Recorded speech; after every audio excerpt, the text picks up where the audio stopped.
Sebelum kita memulai diskusi dari panelisnya, saya akan memperkenalkan sedikit tentang para panelis yang malam ini hadir. Itu ada Dr. Diana Savitri, SPOG, konsultan obstetri ginekologi sosial, kemudian ada nurse Fen Budiman, yang merupakan sekjen DPP daripada Solo Perempuan, ada Mbak Chandra, Niputu Chandra, merupakan aktivis daripada gender, juga pengacara HAM dan tengah mengambil master di Unha Women's University Korea Selatan, dan ada juga Mbak Nia yang merupakan ketua dari Ketua Umum Asosiasi Ibu Menyusui Indonesia dan juga konsultan laktasi bersertifikat internasional. Nanti masing-masing panelis akan menyampaikan hal-hal tentang pendapatnya tentang RUU KIA ini yang kemarin tanggal 30 sudah resmi menjadi RUU inisiatif di DPR. Dapat kita mulai dari Dr. Diana dulu, kemudian nanti akan dilanjutkan oleh Nurse Fen dan oleh Mbak Chandra dan juga Mbak Nia. Setiap panelis akan menyampaikan sekitar 10 menit. Nanti setelah setiap panelis menyampaikan pendapatnya ataupun berbagi pengetahuannya, maka setiap panelis bisa saling bertanya, menyanggah, ataupun menyampaikan perspektif masing-masing. Setelah itu baru nanti kita akan adakan sesi tanya jawab dengan peserta. Begitu. Kira-kira apakah ada peserta yang belum jelas ataupun para panelis yang ingin bertanya?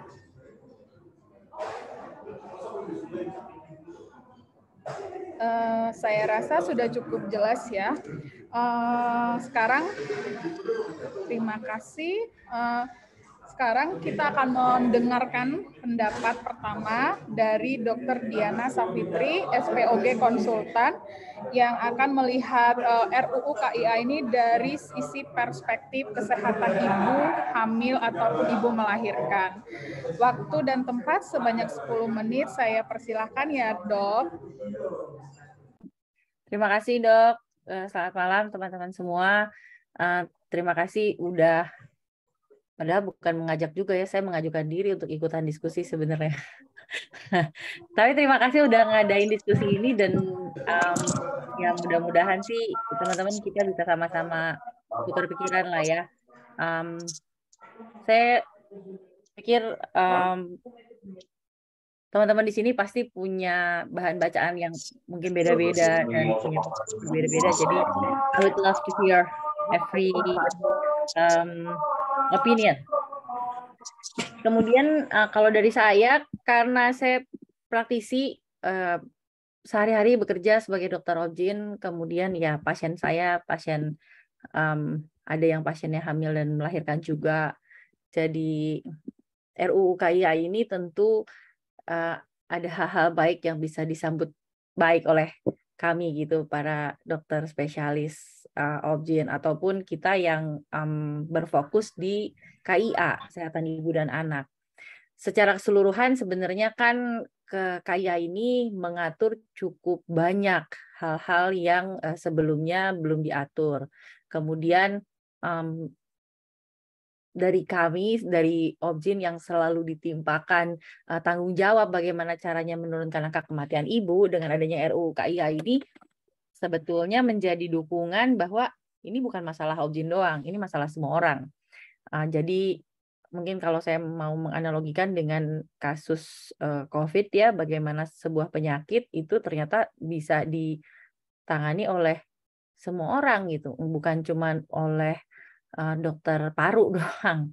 Pasien COVID-nya ditangani oleh dokter paru. Tetapi bagaimana kita semua bekerja sama menurunkan COVID, ini mungkin bisa jadi cerminan ya, atau analogi lah gitu. Bagaimana nanti kita bisa menurunkan angka kematian ibu, menurunkan angka stunting, kayak gitu. Tetapi memang tidak seluruhnya dari poin-poin RUU KIA ini maksudnya bukan, jadi perlu untuk dilihat kembali apakah ini akan membawa dampak yang positif saja atau modelnya kayak pasal karetnya Undang-Undang ITE gitu. Jadi tergantung siapa yang mau pakai, kepentingannya apa dan bagaimana. Nah, mungkin itu yang nanti menjadi concern gitu. Dalam pembicaraan hari ini mungkin kita akan raise beberapa isu. Karena hari ini kita akan berfokus pada cuti melahirkan ya, mungkin saya akan berfokus pada bagaimana prakteknya pasien itu mengambil cuti melahirkan. Saya kira beberapa perusahaan memang punya aturan bahwa secara umum cuti melahirkan itu kan diambil 1,5 bulan sebelum dan 1,5 bulan sesudah melahirkan. Dihitung dari HPL-nya atau yang disebut taksiran persalinan. Kita hitung HPL itu 40 minggu dari hari pertama haid terakhir. Atau mungkin karena sekarang dengan RUU KIA ini bahwa di trimester 1 pasien harus melakukan USG, jadi kita bisa mendapatkan usia kehamilan yang lebih jelas ketimbang cuman hari pertama haid terakhir. Karena hari pertama haid terakhir itu bisa kurang akurat kalau dibandingkan dengan USG trimester 1. Jadi sebenarnya memang kita itu salah satu yang kita support untuk memang penting untuk dilakukan, bahwa di trimester 1 pasien harus melakukan USG supaya bisa menentukan apakah kehamilan di dalam atau di luar rahim, kemudian apakah usia berapakah sebenarnya kehamilan ini, dan dari situlah kita lalu menghitung kapan taksiran persalinannya. Dan taksiran persalinan itu tidak berubah karena kalau teman-teman mungkin ada yang sudah pernah mengalami melakukan antenatal care atau pemeriksaan USG, nanti kalau udah mulai usia kehamilan di atas 6 bulan nih ya, 7 bulan, 8 bulan. Nanti kalau ditanya, "Dok, sekarang umur kehamilannya berapa?" "Oh iya, 34 minggu." "Oh, terus nanti minggu depannya harusnya 35, Dok." Atau 2 minggu lagi harusnya 36, terus, "Dok, ini kira-kira berapa?" "Oh iya, Bu, besar bayinya 35 minggu." "Loh, kemarin 34, kenapa sekarang 35 ya?" Gitu. Pasien suka nanya. Nah, apakah usia kehamilannya berubah? Jadi kira-kira kapan ya bayi saya lahir? Kalau kita berkaca pada umur, harusnya kapan lahirnya ya tergantung kapan lahirnya gitu kan. Umur teman-teman di sini tidak akan berubah ketika teman-teman lebih besar ataupun lebih kecil daripada orang yang sama tanggal lahirnya. Begitu juga dengan usia kehamilan, sebetulnya begitu kita menentukan kapan taksiran persalinannya, maka itu adalah 40 minggunya. Jadi dibuat kesepakatannya seperti itu. Kenapa saya bicara tentang taksiran persalinan? Karena persalinan ini adalah sesuatu yang normal, apalagi kalau kita berharap lebih banyak orang yang mau untuk bersalin spontan, kita nggak tahu kapan itu lahir. Kapan pasiennya lahir, kita nggak tahu. Sehingga 1,5 bulan sebelum melahirkan itu tricky juga. Untuk beberapa orang lalu rugi jadinya. Karena kalau dia lahirnya benar-benar mendekati, cepat maksudnya ya, memang maju gitu. Karena kan dari 37 minggu sebenarnya sudah boleh lahir. Tetapi kan dihitungnya tadi 1,5 bulan itu dari 40 minggu. Jadi 40 kurang 6. 34 minggu dia sudah mesti ada di rumah, nggak ngapa-ngapain. Kemudian sebenarnya juga mungkin untuk pekerjaannya masih bisa. Maksudnya perempuan 34 minggu masih bisa untuk bekerja. Bahkan sebetulnya kalau pada prakteknya banyak banget yang sampai mau melahirkan pun masih bisa bekerja. Jadi itu tapi kan aturannya nanti diaturnya oleh perusahaan ya. Maksudnya ada beberapa perusahaan yang nggak strict, jadi boleh ditulis aja kapan taksiran persalinannya, cutinya diambil ketika pasien yang melahirkan. Tapi ada juga yang harus nih masuk usia kehamilan sekian harus berhenti. Nah kan pasti tergantung dengan profesinya masing-masing. Sehingga apakah cuti 3 bulan cukup atau enggak? Ya tergantung. Kalau misalkan memang 1,5 bulan sebelum dan 1,5 bulan sesudah, ya emang sebentar banget. Itu habis masa nifas, habis juga masa cutinya. Kalau ambilnya benar-benar pas nih ya, lahirnya di 40 minggu, sisa 6 minggu doang. 6 minggu itu cuma buat masa nifas. Selesai masa nifas ya habis masa cutinya. Tapi kalau misalnya bisa digeser sampai menjelang persalinan, atau misalnya dia habis bersalin baru dia dapat cuti, dia dapat full 3 bulan, it's a different thing. Sekarang kita bicara apa concern-nya kalau misalkan sudah melahirkan nih. Tentunya kalau dari apa ya, skor, kita punya skor resiko nih, skor resiko untuk ibu setelah melahirkan. Apa-apa saja yang perlu kita perhatikan untuk sebelum kita merilis ibunya pulang, kemudian bagaimana kita memperhatikan masa postpartumnya. Maka skornya disebut PRAM, Pregnancy Risk Assessment Surveillance System. Di dalam PRAMS ini ada 6 poin. Yang pertama adalah need for social support. Yang kedua, breastfeeding issue. Yang ketiga, inadequate education about newborn care, jadi perawatan bayi. Yang keempat, help with postpartum depression, mental health. Yang kelima, perceived need for extended hospital stay, karena nggak semua melahirkan itu sama normalnya dan sama kondisinya. Jadi apakah dia perlu di-extend untuk hospital stay, atau nanti ada lagi yang istilahnya ada rehospitalization, jadi masuk lagi perawatan. Dan yang keenam adalah need for maternal insurance coverage postpartum. Nah, jadi secara umum sebenarnya memang kita juga memperhatikan bahwa bukan cuma masalah dia habis melahirkan lalu udah masuk masa nifas, ya udah menyusui ya. Terus yang penting darahnya nanti kita lihat misalnya gitu. Jadi cuma ngeliatin darahnya, cuma ngeliatin breastfeedingnya, tapi enggak, kita juga lihat social supportnya seperti apa. Kemudian apakah dia ada masalah mental health juga, apakah dia ada resiko untuk postpartum blues, apakah dia ada resiko untuk postpartum depression misalnya, kayak gitu. Jadi itu juga termasuk yang kita perhatikan. Sehingga kalau kita lihat postpartum depression ataupun postpartum blues, itu memang biasanya terjadi gini. Postpartum depression agak berbeda dengan postpartum blues. Postpartum blues biasanya terjadi duluan, dan ini memang cukup banyak yang mengalaminya. Biasanya karena peningkatan reaksi emosi di minggu awal setelah melahirkan. Biasanya mulai 2-3 hari setelah melahirkan. Dia bisa merasa marah terhadap bayi, dia bisa merasa marah pada pasangan, atau kalau sudah punya anak yang lain, dia marah sama anak yang lain gitu.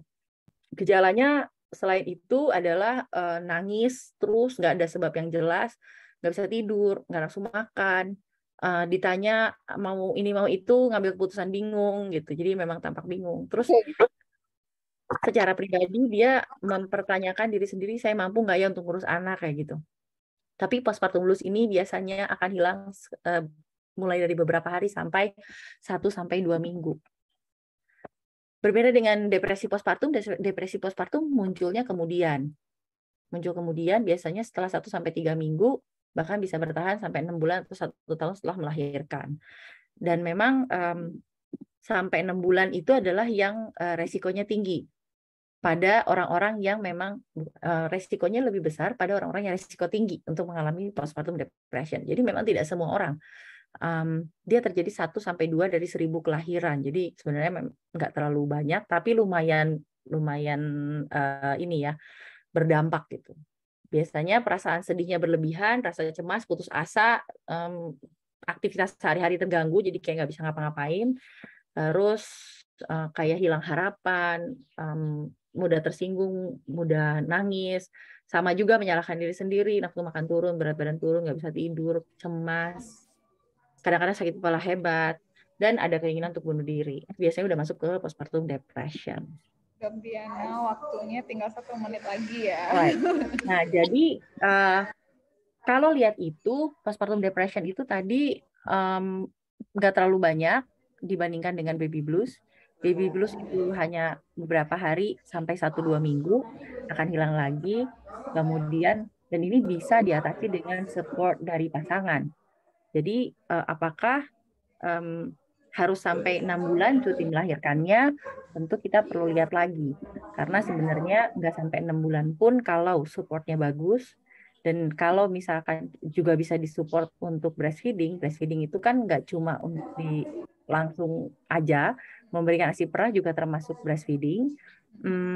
Dan yang penting punya fasilitas untuk pumping, untuk ada cold chain-nya gitu ya, di tempat kerja ada tempat storage-nya, lalu dia bisa waktu untuk menaruhnya, dan atau mungkin fasilitas childcare di tempat kerja itu mungkin juga bisa dipertimbangkan.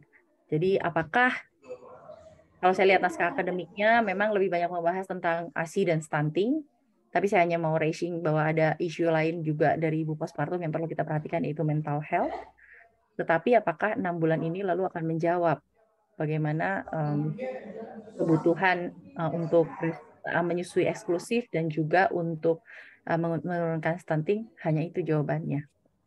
Itu aja dari saya. Terima kasih.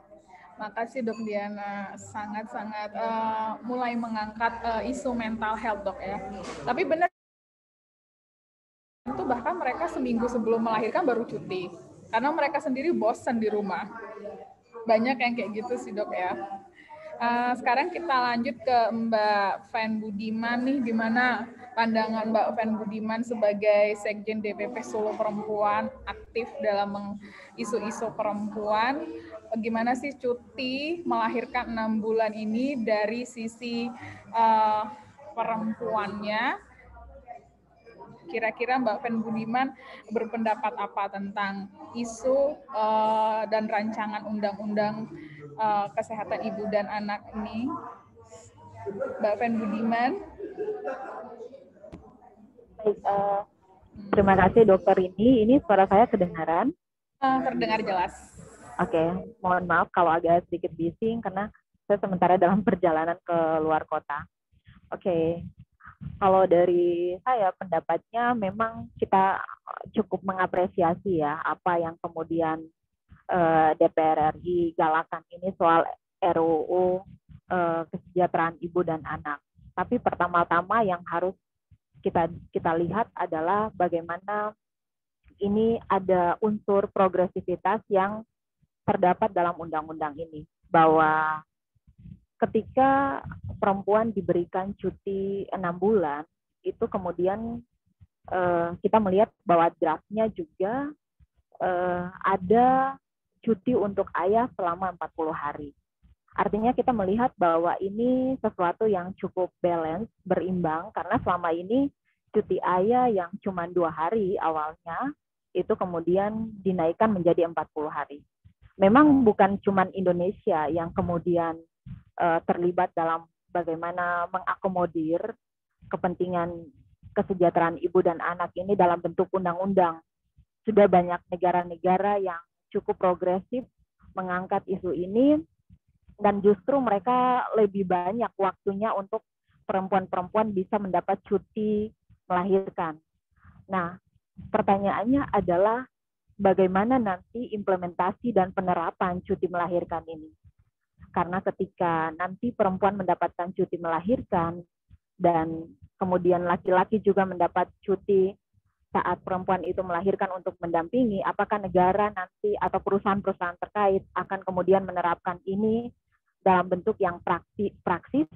Nah, itu yang perlu kita kawal bersama. Karena beban pengasuhan perempuan itu selama ini beban pengasuhan anak itu jatuh pada perempuan. Artinya ketika ayah atau para suami laki-laki mendapatkan cuti yang sama 40 hari, itu artinya bisa mendampingi, dan itu akan mengakomodir bahwa perempuan itu pekerjaannya bukan hanya pada beban pengasuhan anak saja, atau tugas seorang perempuan tidak hanya untuk pengasuhan anak saja, tetapi juga ada pendampingan ayah. Karena selama ini masyarakat atau kultur kita itu mengadopsi bahwa beban domestik itu ada pada perempuan. Nah, ini yang perlu kita garis bawahi bersama dan perlu kita ubah mindset-nya, bahwa ketika tidak ada pelibatan ayah dalam cuti, itu yang menjadi tanda tanya besar. Sementara yang harus kita lihat adalah misalnya kalau sekarang pekerja perempuan itu 48%. Itu sektor pekerja itu ada pada pekerja perempuan.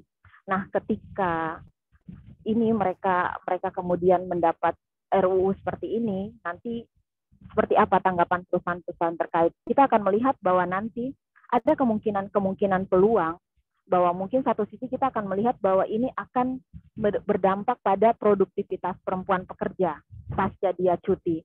Tapi ada juga pemikiran bahwa ini akan meningkatkan absensi karyawan di lintas perusahaan, karena perempuan terbanyak dalam sektor pekerja informal itu usia produktif. Dan ini menjadi pertanyaan bersama kalau kemudian bagaimana perempuan mendapatkan cuti. Tapi kembali lagi bahwa kita melihat bahwa ini sebagai bentuk hak bagi perempuan untuk mendapatkan hak cutinya. Cuman dalam penerapannya kita melihat ada beberapa contoh aturan-aturan, misalnya cuti haid itu juga kan tidak diberlakukan maksimal. Cuti hamil juga kita perlu melihat ada beberapa perempuan yang mungkin didiskriminasi karena persoalan-persoalan maternitas ini. Nah, hak-hak maternitas ini yang perlu kita kawal bersama. Apakah nanti ketika mereka mendapatkan cuti, haknya itu diakomodir enggak? Ketika nanti misalnya cuti untuk suami, mereka mendapatkan cuti 40 hari, apakah haknya diakomodir apa enggak? Jangan sampai kemudian mereka cuti tapi kemudian haknya tidak diakomodir. Itu juga harus bisa menjadi pengawalan bersama dari kita. Nah, hal lain adalah bagaimana melihat secara keseluruhan beban pengasuhan ini tidak hanya pada perempuan, tetapi juga butuh pelibatan suami dalam kerja-kerja domestik. Sehingga apa yang selama ini kita impikan bahwa perempuan juga bisa setara dengan laki-laki, perempuan juga bisa berbagi peran, atau laki-laki juga bisa mengambil peran seperti yang perempuan lakukan, itu bisa terjadi. Sementara kalau tadi mungkin dari dokter Diana yang pertama mungkin melihat bahwa kalau perempuan selama 6 bulan di rumah seperti apa, nah kita akan melihat bahwa sebenarnya selain dia cuti itu ada yang kemudian menjadi dampak positif nantinya. Dia bisa mengambil sektor-sektor peran di sektor publik, mengambil peran di sektor publik. Jadi ini juga menguatkan peran dan pelibatan perempuan di sektor publik. Jadi tidak hanya kemudian dia cuti di rumah dan kemudian mengurusi beban domestik saja, tetapi ada yang perlu kita koreksi bersama bahwa penting sekali bahwa cuti ini dianggap sebagai pemenuhan kebutuhan peran perempuan di sektor publik. Kira-kira itu dari saya, Dokter Rini, saya kembalikan. Terima kasih Mbak Fen atas penjelasannya. Jadi sebenarnya sih ya ini sebenarnya termasuk isu yang sangat progresif ya. Nggak nyangka juga di tahun ini terlempar ke publik dan langsung mendapatkan atensi yang begitu banyak. Cuman 6 bulan sama 40 hari itu termasuk seimbang atau enggaknya aku juga belum ngerti sih Mbak Fen, karena kan 6 bulan, satunya ayahnya 40 hari gitu. Karena beberapa negara kayak Islandia gitu kan mereka 13 minggu, ibu 13 minggu, ayah 13 minggu ya gitu kalau nggak salah. Jadi kayak lebih seimbang sih beberapa negara. Ini 1 6 bulan, 1 40 hari, apa sudah termasuk seimbang atau enggak? Gitu sih, dia termasuk seimbang nggak sih 1 6 bulan, 1 40 hari gitu. Ada sih pemikiran seperti itu. Nanti kita bicara lagi, diskusi lagi. Sekarang kita lanjut ke Mbak Chandra dulu ya, Mbak Fen ya. Selanjutnya akan ada berbagi pengalaman, berbagi pengetahuan dari sudut pandang feminisme dan kesetaraan gender. Waktu dan tempat selama 10 menit kepada Mbok Chandra, dipersilahkan. Terima kasih Mbok Chandra. Baik, terima kasih Dokter Rini untuk kesempatannya. Jadi tadi juga kita sudah dengar sama-sama pemaparan dari Dokter Diana dan juga Nurse Fen ya mengenai RUU Kesejahteraan Ibu dan Anak. Kalau dari sudut pandang saya, dari namanya saja kita masih bisa melihat nuansa yang condong ke perempuan atau pemberdayaan perempuan dibandingkan menggunakan perspektif gender. Karena sebenarnya bisa saja RUU itu dinamakan dengan kesejahteraan keluarga atau yang merekonstruksi ketimpangan gender yang selama ini hidup di masyarakat kita, tapi kenyataannya tidak. Secara sepintas, RUU ini memang terlihat progresif dan perkembangannya juga cukup cepat, karena kalau dicek itu mulai diusulkan di akhir tahun 2019 sebenarnya oleh komisi dan baru mulai masuk tahapan harmonisasi mulai awal tahun 2022. Jadi itu sudah dapat terhitung cepat untuk suatu produk hukum di Indonesia yang merupakan belantara undang-undang dan tidak semua produk hukum mendapatkan perhatian yang sama. Tapi ya itu tadi persoalannya adalah kalau kita mau menjadi progresif, kita mau benar-benar mendekonstruk apa yang sudah hidup di masyarakat selama ini dinormalisasi, yaitu patriarki, akan lebih baik kalau tidak setengah-setengah. Tadi juga sebenarnya sudah disinggung oleh Dr. Rini mengenai di Islandia misalnya, untuk cuti di Islandia itu bisa dipilih apakah akan digunakan oleh sang ibu atau ayah. Jadi tidak melanggengkan patriarki, pemahaman-pemahaman akan satu role tertentu yang hanya dibebankan kepada salah satu gender. Dan itu salah satu praktik baik sebenarnya. Selain ada beberapa negara yang lain, misalnya Sweden, lalu ada juga Jepang. Bahkan kalau untuk Sweden itu termasuk sering dijadikan studi komparasi dengan Korea Selatan. Karena walaupun saat ini saya belajar di Korea Selatan, saya belajar untuk tidak mengulangi kesalahan yang sama. Dan kita sendiri bisa lihat di berita-berita bahwa angka kelahiran di Korea pun bisa dikatakan rendah. Itu karena apa? Karena kegagalan Korea dari program mereka yang berkaitan dengan kesehatan reproduksi. Dan untuk itulah meskipun kita tahu RUU KIA ini progresif dalam penyusunannya yang masih akan panjang ke depannya, nantinya akan ada daftar inventarisir masalah, juga harus benar-benar menekankan dari sisi perspektif gender. Saya sendiri melihat antara 6 bulan dengan 40 hari itu tidak cukup berimbang karena sudah dipatok. Jadi kalau kamu laki-laki, kamu ayah, kamu bisa mengambil sampai 40 hari. Bahkan hanya 7 hari bila istrimu mengalami keguguran. Dan bila kamu perempuan, kamu bisa mengambil sampai maksimal 6 bulan. Dan hanya di 3 bulan pertama masih mendapatkan salari yang cukup atau 100%. Dan itu melanggengkan apa yang kita sebut sebagai ketimpangan yang hidup di masyarakat di Indonesia selama ini. Pun yang menjadi persoalan di setiap produk hukum, termasuk undang-undang ini, tadi juga sudah disinggung oleh Nurse Fan, bagaimana pengimplementasiannya. Kalau kita searching di Google sebenarnya beberapa hari terakhir, seminggu terakhir, ada juga headline-headline yang mengambil sudut pandangnya dari asosiasi pengusaha lah, di provinsi A, provinsi B, dengan nama-nama yang berbeda, akan keberatannya dan concern-nya mereka yang mengatakan bahwa takutnya birth rate di Indonesia nanti akan menjadi tinggi, akan menjadi cepat, akan banyak yang bereproduksi. Dan sebenarnya saya tertawa ya ketika membaca itu, karena wah belum tahu aja dia bisa loh satu negara itu nggak ada anak mudanya yang mau nikah dan punya anak. Jadi itu bukan persoalan yang benar-benar harus ditakutkan sebenarnya, kecuali kamu neoliberal, neokapitalis.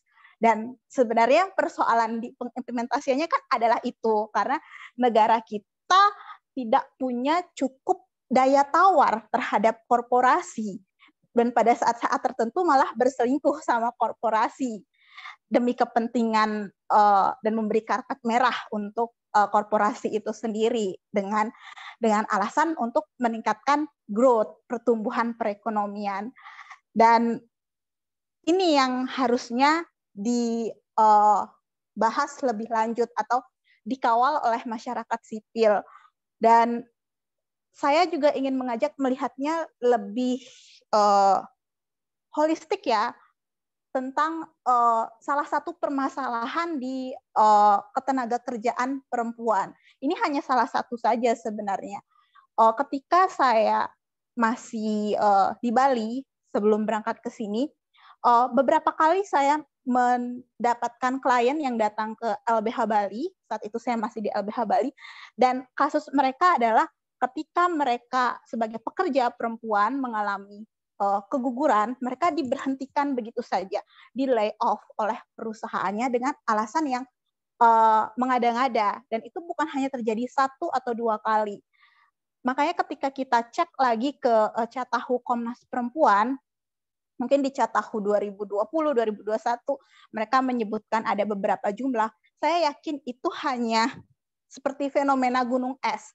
Karena sebenarnya tidak semua lembaga bantuan hukum atau pengada layanan yang disurati oleh Komnas Perempuan mau dan berkenan memberikan datanya. Dan saya juga tidak tahu misalnya data-data di LBH Bali apakah tercantum, terekam di catatan Catahunya Komnas Perempuan. Namun ini menunjukkan di sisi yang lain, sekalipun masih ada kritikan mengenai kurang komprehensifnya RUU KIA ini bisa jadi pintu masuk untuk bagaimana kesejahteraan keluarga. Saya nggak mau hanya menyebutkan ibu dan anak, tapi juga kesejahteraan si ayah itu sendiri untuk mendapatkan haknya berperan aktif di dalam keluarga bisa terjamin. Dan ketika dikembalikan lagi ke persoalan-persoalan perempuan pekerja, persoalan lainnya adalah jika RUU KIA bisa lebih berperspektif gender dengan memberikan kebebasan setiap keluarga mengatur role-nya, maka sebenarnya perempuan tidak perlu ditakutkan lagi saat kembali ke dunia kerja. Saya juga membaca sebenarnya beberapa pendapat-pendapat, wah kalau 6 bulan apa nggak kelamaan? Semacam komen-komen di media sosial misalnya, nanti gue keburu bego dong kalau mau balik ke kantor gitu. Padahal nggak juga sih, nggak bakalan bego juga. Dan dari sini sebenarnya bisa jadi bahan masukan. Mungkin bahasa-bahasa di sosial media itu bahasa-bahasa sehari-hari, tapi itu bisa jadi concern bagi perancang undang-undang bahwa nggak harus si ibu yang cuti di rumah selama 6 bulan. Bisa saja 3 bulan bagi ibu, 3 bulan bagi ayah. Kalau misalnya rekan-rekan yang hadir di ruangan Zoom ini pernah menonton film Korea, kebetulan film Korea juga, yang main Gong Yoo, Kim Ji-young 1982 ya, kalau saya nggak salah tahun lahirnya. Di situ bisa lihat juga, bahkan dari sisi mental health yang tadi diadres oleh Dr. Diana juga terlihat dengan jelas. Meskipun perusahaan dan masyarakat bisa menjamin si ibu baru ini untuk menjalankan perannya sebagai ibu, namun tanpa adanya ruang untuk mengaktualisasi diri karena dia juga ingin kembali ke dunia kerja, itu tetap akan berpengaruh terhadap kesehatan mental si ibu. Dan itu terjadi di banyak negara, bukan hanya di Korea Selatan, tapi bisa terjadi, bisa ke depannya berpeluang terjadi di Indonesia juga ketika hanya dibebankan atau diberatkan kepada perempuan atau kepada ibu. Dan lagi-lagi, karena saya juga di sini belajarnya development, ini juga ada kaitannya dengan pembangunan di negara kita. Ketika kita bisa menyeimbangkan antara peranan perempuan dan laki-laki sebagai pekerja, bahkan ketika salah satu saja yang bekerja, itu akan berperan untuk memperlancar bagaimana perekonomian menjadi tumbuh lebih dari sekedar growth yang dibentuk atau yang di-capture oleh perekonomian liberal kita. Karena pertumbuhan itu tidak hanya pertumbuhan dengan angka, tapi juga bagaimana membuat penduduknya bahagia. Makanya ada yang disebut sebagai index of happiness. Nah, itu yang harusnya juga dikedepankan dan diperjuangkan. Masyarakat Indonesia, ketika kita bicara masyarakat Indonesia berkeluarga, yang dicari itu adalah apa sih yang ingin dibentuk? Sebenarnya adalah kebahagiaan itu sendiri. Dan itu yang sebenarnya saat ini sangat jarang sekali bisa dicapai karena ongkos untuk berkeluarga dan berketurunan di Indonesia itu ongkos yang sangat mahal. Seseorang bahkan harus mengorbankan hidupnya dan seringkali itu adalah perempuan. Makanya bisa disebutkan juga face of poverty, terutama di developing country kayak Indonesia, itu adalah wajah perempuan. Ketika pandemi pun yang paling pertama di lay off adalah perempuan. Dengan alasan perempuan bukan tulang punggung keluarga. Padahal kata siapa? Kalau dicek ternyata dia adalah single parent. Atau ketika dicek sebenarnya suaminya sudah lebih dulu di lay off sebelum pandemi. Jadi ini permasalahan yang lebih luas lagi sebenarnya dari sisi ketenaga kerjaan, terutama pekerja perempuan. Dan kalau yang saya lihat, tetap ini ada peluang, tapi kita tetap harus kritisi sama-sama dan ajak juga DPR yang menyusun produk hukum ini untuk menggeser paradigmanya, shifting the paradigm to gender perspective. Bukan hanya tentang perempuan, tapi gender itu sendiri. Itu saja dari saya untuk sesi yang pertama. Makasih banget loh Mbak Chan, benar-benar memberikan satu sudut pandang hukum, fenomena sosial. Tapi benar sih, di Indonesia tuh ongkos kebahagiaan itu adalah hidup perempuan tuh benar banget Mbak. Saya kuliah tuh di Semarang, banyak pasien itu adalah pegawai garmen, yang gajinya itu terus kalau dia harus berhenti bekerja 6 bulan, suaminya aja yang kerja sendirian, saya cukup yakin keluarganya nggak makan. Nah, yang seperti ini juga harus menjadi perhatian sih dari pemerintah ya. Kita, Mbak Nia, aku juga nonton loh film Gong Yoo. Iya, bagus banget. Bagus banget, terharu. Nah, ini kita mau dengar perspektifnya ibu-ibu yang menyusui, karena benar banget sih, menyusui itu menghemat banyak sekali anggaran rumah tangga, anggaran negara, benar-benar menjadi sebuah solusi yang mencerdaskan generasi selanjutnya, sebuah solusi yang sangat tepat, murah, efektif, dan semuanya. Dan juga sangat-sangat dipengaruhi oleh faktor mental health, lingkungan, makanan, semua sangat mempengaruhi kemampuan ibu menyusui. Nah, kira-kira menurut Mbak Nia nih, orang yang sudah berkecimpung dalam dunia menggalakkan menyusui ASI, bagaimana sih pengaruh cuti 6 bulan ini, cuti ayah 40 hari ini dalam membantu meningkatkan kesadaran menyusui? Terima kasih Mbak Nia. Terima kasih dokter ini, dan terima kasih juga untuk narsum-narsum sebelumnya, keren-keren banget nih, dapat insight-nya, aku jadi belajar juga. Jadi intinya kalau dari Aini sendiri, sejujurnya saya juga sama-sama kagetnya soal munculnya RUU ini gitu, karena kami sendiri tidak dilibatkan dalam penyusunan awalnya. Yang kami tahu sebenarnya isu cuti maternitas 6 bulan ini muncul di RUU Ketahanan Keluarga sebelumnya. Cuma kita nggak berani banyak berkoar-koar tuh, karena waktu itu kalau kita baca draftnya RUU Ketahanan Keluarga itu, waduh, itu kayak mau sedih banget kalau baca itu, aku langsung deg-degan. Jadi kita benar-benar nggak berani banyak komen, kita nggak berani mendukung karena pasal-pasalnya tuh wah luar biasa deh, aku juga pas baca langsung senewan gitu. Nah, tapi ketika membaca RUU KIA memang ini berbeda gitu. Makanya kita berani berbicara bahwa kita mendukung pemerintah tapi dengan catatan-catatan khusus ya. Dalam hal ini kepada lembaga legislatif ya dalam hal ini, karena memang kan masih di DPR ya. Nah, kalau dari perspektif kesehatan ibu dan anak, jelas RUU ini undang ketenagakerjaan kita yang dulu yang hanya mengatur 3 bulan, yang dulu, yang sekarang maksudnya, yang masih berlaku. Karena dengan 3 bulan itu sebagai Asia Tenggara, kita itu nomor 2 paling buncit yang cuti maternitasnya, nanti aku bisa share image-image-nya di kolom chat buat teman-teman juga bisa baca. Kita jadi Malaysia paling bawah, kita nomor 2 sesudah Malaysia. Dan yang nomor 1 siapa? Vietnam. Mereka cutinya sudah 6 bulan.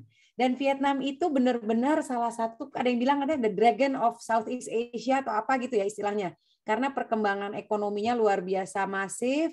Profilnya mirip negara kita, banyak pekerja perempuan, banyak pabrik. Dan ternyata mereka sudah menerapkan ini sekian udah cukup lama cuti maternitasnya, dan mereka juga memiliki aturan-aturan lain terkait pemberian makan bayi dan anak yang komprehensif. Jadi catatan penting dari kami, dari teman-teman AIMI adalah kalaupun RUU ini akan disahkan, akan berlaku, nggak bisa cuma mikirin cutinya aja gitu, tetapi juga harus diimbangi dengan kompeten tenaga kesehatan, kompetensinya ditingkatkan untuk bisa membantu ibu menyusui. Karena kenyataannya memang tidak semua tenaga kesehatan paham bagaimana bisa mendukung membantu ibu menyusui. Pelayanan fasilitas kesehatan, semua harus punya klinik laktasi, semua harus ada konselor menyusui. Kita sekarang nyari konselor menyusui aja di satu kota. Kalau di DM sama ibu-ibu, Mbak Nia, saya mau ketemu konselor menyusui, sebut apa kota di Manado, jangan di Manado deh, masih kota gede lah ya. Apa ya, misalkan di Atambua gitu. Nah, itu udah susah nyarinya gitu. Padahal ya dokter gigi pasti ada walaupun sedikit ya, ada sebanyak kota besar. Tapi konselor menyusui, semua ibu yang baru lahir tuh harusnya kan untuk menyusui. Nah, itu belum tentu ada di kota itu gitu. Nah, ini yang menurut saya pemerintah juga harus mikirin gitu. Nggak bisa bikin aturan tapi nggak bikin support sistemnya gitu. Lalu catatan lainnya terkait dari RUU ini adalah dari sisi pengusaha. Saya paham pengusaha pasti berat. Karena kalau di bayangan mereka harus menggaji karyawati dan karyawannya yang cuti paternitas bapaknya 40 hari, tapi gajinya full, itu akan memberatkan. Nah, ini kita bisa belajar dari negara-negara lain. Negara-negara Skandinavia itu cuti maternitasnya bisa panjang, itu ditanggung sama negara. Sama di sini pun harusnya, kalaupun nanti akan ada pembiayaan gaji, itu komponennya tidak dibebankan semuanya ke pengusaha, tetapi juga ada tanggungan negaranya. Mungkin bisa dimasukkan ke dalam jaminan sosial atau BPJS Ketenagakerjaan. Itu harus dimasukkan ke dalam situ. Karena ini jadi tidak memberatkan ketenagakerjaan dan ini menjadi tanggung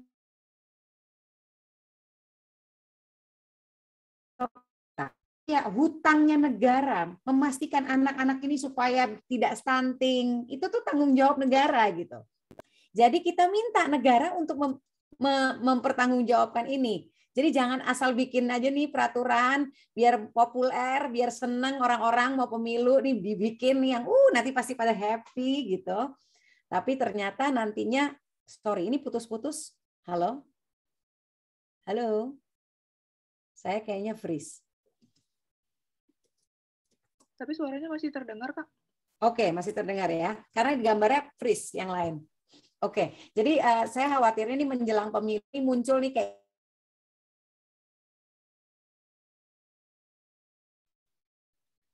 Nah, sekarang nggak kedengeran suaranya, Kak Nia.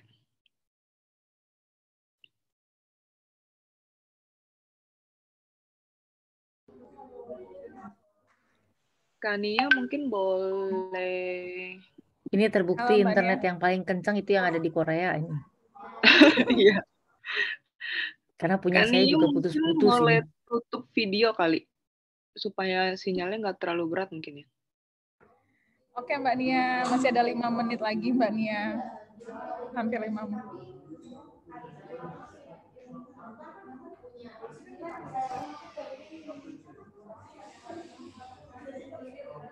sorry, Halo, Mbak. maaf, aku baru ganti sinyal.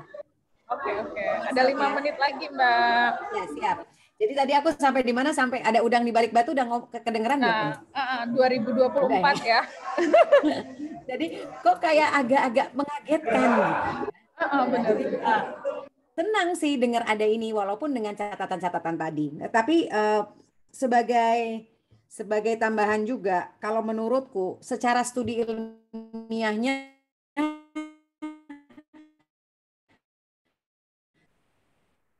Mbak Nia goyang lagi. Cuti maternitas yang panjang ini ya, Nania. Goyang lagi, aku matiin videoku boleh? Boleh Mbak. Oke. Jadi cuti maternitas ini harus dibarengi dengan pelayanan-pelayanan yang komprehensif dan juga edukasi ke masyarakat. Pelayanan program perencanaan keluarga juga harus digalakkan. Karena kalau enggak ya itu kekhawatiran muncul orang jadi punya banyak anak itu bisa sangat-sangat sangat-sangat realistis gitu. Karena maksudnya orang-orang tuh kan bisa macam-macam ya, dengan cuti itu mereka bisa pakai untuk macam-macam. Walaupun kita tahu memang semua ibu tuh kerepotan, semua ibu tuh capek. Mau ibu yang di kota, di desa, kerja pabrik, kerja kantoran, semua tuh baru melahirkan burden-nya luar biasa gitu.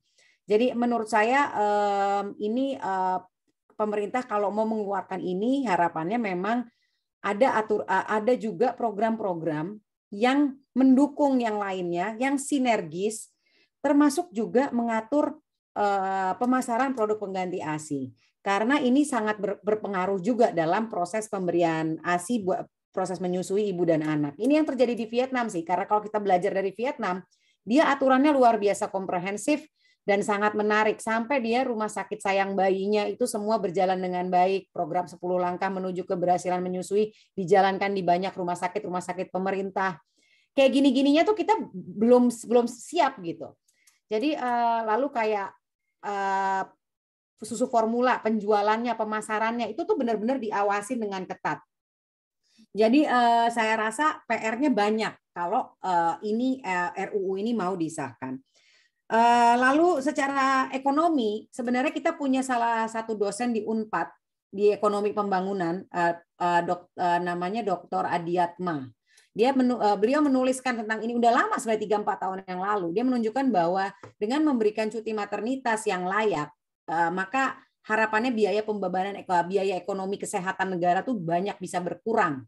Dan ini sebenarnya akan membantu Indonesia di kemudian hari. Nah, yang terakhir mungkin yang kita punya PR adalah dengan sesama perempuan menurut saya. Karena kalau baca, tadi persis kata Mbak Chandra ya, kalau baca komen-komen netizen tuh ya, kita sendiri di AIMI ketika campaign soal cuti maternitas ini, kami mendapatkan serangan justru dari paling banyak dari perempuan-perempuan sendiri. Banyak perempuan-perempuan yang merasa, saya bisa-bisa aja kok cuti 3 bulan cukup, bisa nyusuin juga, bisa memerah juga gitu. Kenapa perlu ditambah-tambah? Ke saya jadi mengukur ukuran dirinya sendiri untuk orang lain gitu. Itu jadi menurut saya memang kayaknya perempuan sendiri banyak yang tidak sadar bahwa ini tuh perlindungan buat kita semua. Mau profesinya apapun, ini akan sangat membantu untuk kesehatan mereka, kesehatan anaknya, dan kesejahteraan keluarganya. Tetapi saya juga sepakat bahwa sebenarnya memang tidak ideal kalau perempuannya 6 bulan, laki-lakinya cuma 40 hari. Tapi di satu sisi juga kadang-kadang nih memang tarik ulur dengan pemerintah ya, karena saya yakin ya kita tahu DPR sebagian besar isinya bapak-bapak ya, patriarki banget gitu. Jadi pasti memang mereka juga akan muncul alasan-alasan yang menurut saya mungkin kadang-kadang kurang apa ya. Ya memang sangat berpikirnya ke laki-lakian gitu, yang ya cukuplah 40 hari, ngapain lebih, nanti saya ngapain. Nah, itu menurut saya pasti muncul komen-komen yang seperti itu, walaupun tetap bisa kita perjuangkan untuk bisa mendapatkan lebih. Dan saya rasa diskusi-diskusi seperti ini tuh bagus sekali supaya kita bisa memperkaya dan juga bisa mencari cara juga untuk bisa mengadvokasikan ini ke pemerintah, ke DPR, dan memastikan memang ini akan terjadi juga gitu. Prosesnya seperti apa? Ini juga saya rasa menjadi PR kita bareng-bareng, nggak bisa berhenti hanya dari diskusi ini. Kalau dari saya juga punya ada bahan bacaan yang nanti saya share di chat supaya teman-teman bisa baca statement resmi AIMI terkait RUU KIA ini. Terima kasih, Dok. Terima kasih Mbak Ni. Ya, luar biasa. Memang benar sih kalau kita benar-benar menjalankan ASI 6 bulan, hemat anggaran rumah tangga, hemat anggaran negara itu benar banget. Itu adalah salah satu solusi mencerdaskan generasi selanjutnya yang efektif dan murah. Terbukti ya Mbak Nia di mana-mana di berbagai jurnal penelitian baik ekonomi, kesehatan, yang lainnya terbukti gitu. Betul. Para panelis kita udah menyampaikan semua pandangan, berbagi pengalaman, ada yang berbagi bacaan juga di kolom chat. Nanti dibagi ya Mbak Nia dan ataupun panelis lain yang punya sumber bacaan. Nah sekarang saatnya para panelis ini mungkin saling berbagi ataupun mungkin memberikan pandangan-pandangan dari perspektif masing-masing. Boleh mungkin dari Dr. Diana sebagai dokter kandungan ginekolog sosial, itu kan bisa mungkin berbagi pandangan dengan Mbak Nia yang concern dengan menyusui, karena kesejahteraan ibu selama masa nifas, masa menyusui itu penting banget dan berpengaruh terhadap banyaknya air ASI yang keluar ya Mbak ya dan Dok gitu. Dan juga mungkin yang aku mau berpikir gimana ya kalau misalnya perempuan itu cutinya 6 bulan, Bapak 40 hari. Nanti para pengusaha lebih milih pegawainya laki-laki semua, perempuannya jadi pada nggak dipilih kerja. Jadi kayak perempuan tuh nggak ada di mengalami kemunduran dalam dunia berkarir, karena para pengusaha tentu nggak mau menggaji orang 6 bulan tapi orangnya nggak ada di kantor. Nanti jadinya perempuan-perempuan muda yang mungkin punya chance untuk melakukan perubahan-perubahan itu malah jadinya kayak diabaikan atau ditenggelamkan karena aturan ini. Nah, ini aku juga minta nih kira-kira bagaimana Mbak Chandra dan Mbak Fen melihat feminisasi ya, kemiskinan pada kaum perempuan kalau nanti kira-kira ada aturan ini. Atau pada orang-orang muda mereka jadi nggak mau punya anak. Kayak orang Jepang yang angka kelahirannya jadi rendah karena memang bisa terjadi. Jadi orang daripada aku nggak kerja nggak ada uang, ya udah mendingan nikah nggak punya anak. Kira-kira gimana ke depannya gitu? Mungkin Mbak Fen dan Mbak Chandra bisa saling berbagi sudut pandangnya tentang itu tadi. Terima kasih.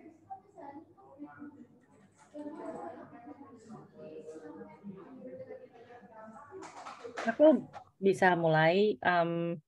Seru banget ngedengerin berbagai perspektif, dan ya saya mungkin lebih banyak di lapangan ketemu pasien, jadi kalau untuk istilah kebijakan sih emang ya thank you for kasih insight gitu ya.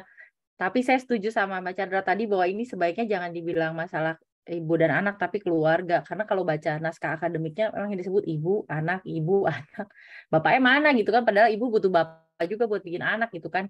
Jadi suka sebel juga gitu kalau menimpakan semuanya pada ibu. Habis itu kalau kita lihat definisi dari peran ibu, domestik banget. Banyak banget masalah domestiknya gitu ya. Ini sih saya cuman share apa yang saya baca dari naskah akademik. Sedangkan kalau peran bapak tuh kayaknya ya hanya menguatkan aja gitu bahwa memang gender itu udah dikotak-kotakin. Padahal sebenarnya kita pengennya kalau bisa kan udah nggak begitu lagi. Walaupun dia ada tulisan di situ, istilah progresif benar juga sih. Ada tulisannya juga bahwa sekarang peran sudah berubah, perempuan mau maju di ekonomi dan lain sebagainya. Kalau dibilang nanti akan jadi wah kalau misalnya cutinya panjang enak dong, berarti nanti bikin aja anak banyak-banyak. Ya itu mah komentar inilah, asal komen kalau kata saya sih gitu. Benar-benar komentar julid, karena sekarang gini, kalau kita berkaca ya, dinas sosial kalau mau memilih orang tua bagi anak yang diadopsi itu kriterianya banyak banget. Harus secure semuanya, benar-benar dipikirin gitu, benar-benar dilakukan assessment. Tapi kenapa sih mau jadi orang tua nggak ada assessmentnya, kesiapannya gitu loh untuk jadi orang tua. Jadi akhirnya pada saat memilih untuk menikah punya anak itu nggak sesuai gitu loh sama assessment yang dilakukan oleh dinas sosial. Harusnya kayaknya assessmentnya dilakukan sama nih pada calon orang tua, baik orang tua kandung ataupun bukan gitu ya. Kenapa mau ngadopsi anak mesti segitu ribetnya, tapi kalau untuk anak sendiri terserah elu gitu. Itu juga menurut saya jadi concern. Akibatnya apa? Tadi peran pengasuhan anak ditimpakan pada ibu, kemudian bapak, cuti bapak dikasih panjang, tapi kalau misalnya cuti 40 hari terus di rumah nggak tahu mau ngapain, apa nggak jadi tambah pusing ibunya gitu? Atau malah jadi nambah beban gitu loh. Mungkin itu juga bisa jadi pertimbangan gitu. Sehingga kalau mau membuat aturan memang kayaknya harus disiapkan semuanya. Orang tua ngerti nggak perannya sebagai orang tua apa? Ketika memutuskan untuk berkeluarga ngerti nggak konsekuensinya apa? Jadi kalau menurut saya, kalau memang concern kita adalah cutinya, cuti diperpanjang itu akan beneficial kalau orangnya tahu bagaimana menggunakannya dengan maksimal. Kemudian kalau kita lihat skema yang 105 hari di Finland itu kan sebenarnya dia ada dibagi gitu. Dan itu dipakai dalam jangka waktu 2 tahun kan, 2 tahun pertama untuk parental leave-nya. Dan istilahnya adalah parental leave, bukan maternal doang gitu. Jadi emang dua-duanya dikasih kesempatan, dan mungkin nanti bisa disesuaikan untuk, maksudnya saya tadi setuju dengan Mbak Nia bahwa kondisi setiap orang beda-beda. Tadi ada yang merasa 3 bulan cukup. Iya, kalau pas banget mau lahiran baru dia bisa cuti, abis itu udah gitu pekerjaannya nggak terlalu sulit, dia bisa balik, dia bisa pumping. Iya, tapi kalau misalnya enggak, dan kebanyakan kan enggak sebenarnya. Sehingga kesulitan ketika mereka balik. Dan 1,5 bulan di rumah sebelum melahirkan udah dipaksa dicutikan. Sehingga sisa tinggal 1,5 bulan. Begitu saya Mas Hanifas langsung kerja. Dengan infrastruktur yang kurang, perusahaan nggak sedia untuk support untuk pumping, ya mungkin 6 bulan lalu menjadi solusi. Tapi ya itu tadi, apakah semuanya udah siap untuk itu? Jadi penting sih menurut saya untuk kita sama-sama kawal ya. Siap dok, makasih loh dok. Jadi kalau dari sisi ginekolog sosial, apalagi Dr. Diana ini sangat-sangat concern dengan adolescent health ya. Jadi memang sebelum membuat aturan seperti ini, asesmen seseorang ataupun calon keluarga di Indonesia harus diperkuat juga ya dok ya. Nanti diprotes lagi ya, siapa kita menentukan orang boleh atau nggak boleh menikah ya. Padahal kayak waktu pemeriksaan pranikah, lalu puskesmas bilang, iya ini sertifikat layak nikah. Siapa lu nentuin orang layak atau nggak layak menikah ya? Padahal sebenarnya itu penting ya, penting banget ya dok, untuk mengetahui, memiliki kesadaran, aku udah bisa nikah belum, udah bisa jadi orang tua belum. Ternyata ilmu... Bisa sih, mungkin bisa, tapi siap apa enggak gitu ya dengan segala konsekuensinya. Benar. Ini aku mau dengar pendapat dari panelis tentang feminisasi perempuan dengan RUU Kesejahteraan Ibu dan Anak tadi. Kalau misalnya nih aku pengusaha ya, pragmatisnya, aku nggak mau nge-hire perempuan kalau ribet, kalau ngabisin anggaran. Jadinya gimana gitu? Gimana perempuan? Jadinya perempuan cuma mentok di dapur, kasur, sumur, karena perusahaan lebih suka hire karyawan laki-laki. Nah, aku mau dengar dong pendapatnya dari Mbak Chandra sama Mbak Fen yang memang udah aktif dalam kegiatan-kegiatan aktivisme kesetaraan gender. Kira-kira ini dampaknya kepada, paling banyak sih yang aku takutkan tuh adalah kesempatan perempuan untuk berkarya, baik itu dalam korporasi, sektor formal maupun informal. Monggo Mbak Chandra, Mbak Fen, 5 menit. Oke, mungkin mulai dari saya dulu ya. Tadi kan dokter ini bilang kalau saya sebagai korporasinya atau sebagai pemilik kapitalnya. Dan sebenarnya apa yang terjadi, apa yang sekarang hidup di Indonesia kan kita tidak bisa lepas dari itu. Sudah terlanjur mengakar bagaimana segala hal dalam operasional perusahaan dikaitkan dengan kapital. Dan mereka mengatakan, juga menganggap untuk membayar upah pekerja, perempuan maupun laki-laki yang mengambil parental leave, itu sebagai suatu kerugian. Padahal kalau kita lihat lagi ke dalam, belum tentu begitu. Siapa bilang mereka mampu kok sebenarnya. Dan kalaupun mereka tidak mampu, itulah gunanya ada negara. Karena itu tujuan kita hidup bernegara adalah untuk memastikan hak-hak kita itu bisa dipenuhi dan mengatur jalannya antara bagaimana perusahaan dan kehidupan publik itu bisa berjalan dengan kehidupan di ranah yang privat atau domestik. Dan anggapan-anggapan seperti itu mau tidak mau secara alam bawah sadar psikologis jadi kita normalisasi. Bahkan banyak juga sebenarnya aktivis kesetaraan gender yang cukup melek gender di sekitar saya yang pertama kali diangkat ketika mendengar mengenai RUU KIA ini adalah ketakutan seperti itu. Tapi balik lagi, hak asasi manusia itu duty bearer-nya adalah negara dan stakeholder-nya kita sebagai masyarakat. Jadi kalaupun kita punya konsen nantinya si perusahaan sektor bisnis ini bisa main-main dengan peraturan yang sudah ada, dengan kebijakan dan produk hukum yang sudah ada, yang perlu kita ketuk, yang perlu kita ingatkan adalah pemerintah. Modelnya bisa macam-macam, bisa seperti yang tadi dijelaskan oleh Mbak, aduh saya lupa, yang dari AIMI, maaf saya lupa namanya, mengenai Vietnam, atau model-model yang lain yang tidak hanya membebankan kepada negara.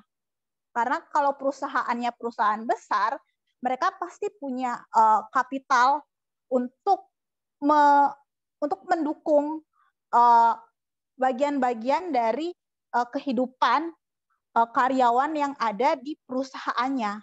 Karena perusahaan yang kalau besar banget itu, mereka bahkan lebih kaya dari negara loh. Kalau mau dicek ke finansialnya mereka bisa membentuk rumah sakit sendiri, sekolah sendiri, wilayah sendiri, bisa dilihat deh di Papua atau di Kalimantan. Jadi kita balik lagi lihat ke kemampuan dari perusahaan itu. Kalau misalnya perusahaannya bentuknya masih UMKM, itulah bagian-bagian dari perusahaan yang perlu dukungan dari pemerintah.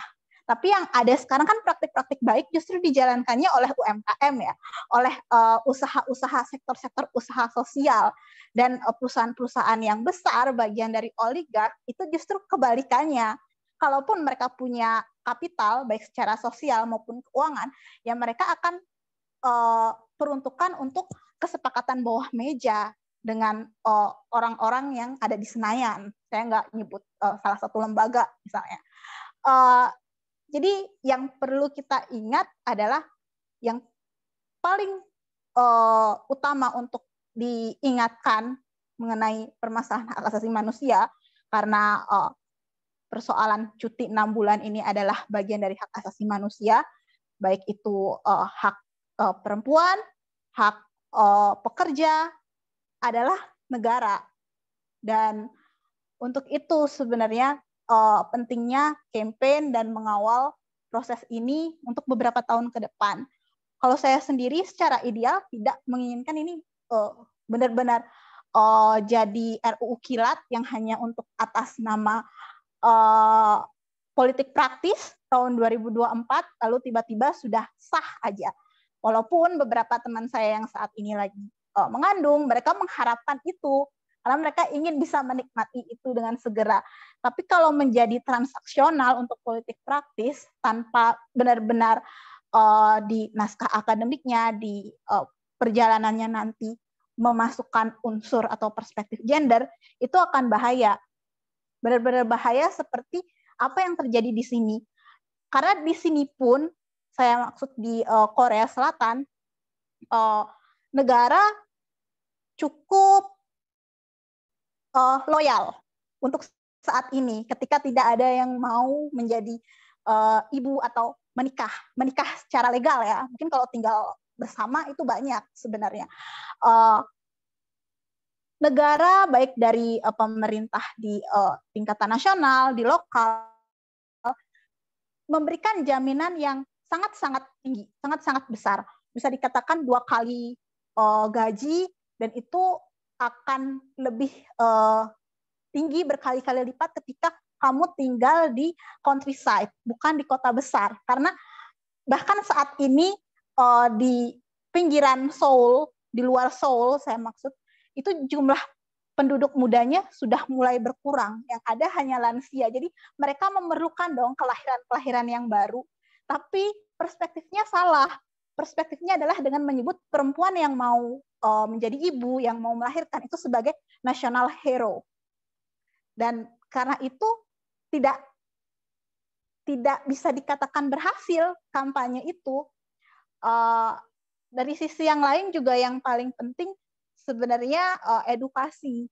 Dan edukasi itu bukan hanya untuk masyarakat yang golongan masyarakat yang sehari-harinya memang bersentuhan dengan isu-isu tersebut. Misalnya kalau dokter, ahli gizi, bahkan mungkin saya ngomongin tentang ini, tentang cuti hamil 6 bulan, cuti melahirkan, itu sudah biasa. Tapi bagaimana dengan ASN? Kita mulai dari ASN aja, karena saya nggak bisa menyebut semua pekerja ya. Yang paling gampang dikontrol oleh pemerintah adalah ASN. Kalau Korea ada kegagalannya, seperti yang tadi saya sebutkan, yang menyebabkan sampai saat ini rate dari kelahiran melandai, tapi mereka juga sudah memulai praktek baik sebenarnya sejak setidaknya 6 tahun yang lalu. Mereka punya satu lembaga yang dinamakan KJP. Jadi KJP ini punya mandat untuk memberikan training terhadap pekerja, yang mana pekerja di sektor publik, yaitu ASN-nya Korea, mengenai apa itu gender dan bagaimana ketika mereka berkeluarga. Ini yang perlu dikedepankan sebagai bagian dari memastikan implementasi dari UU KIA ketika nantinya sudah menjadi UU itu bisa berhasil. Kalau tidak ya akan bagus di atas kertas aja, tidak akan memberikan atau merubah behavior bagaimana masyarakat memandang perempuan sebagai manusia. Jadi perempuan dianggapnya tetap sebagai alat untuk menciptakan manusia-manusia yang baru. Karena selama ini kan seperti itu, dianggapnya seperti pabrik. Dan itu yang masih jadi tantangan kita bersama sebenarnya.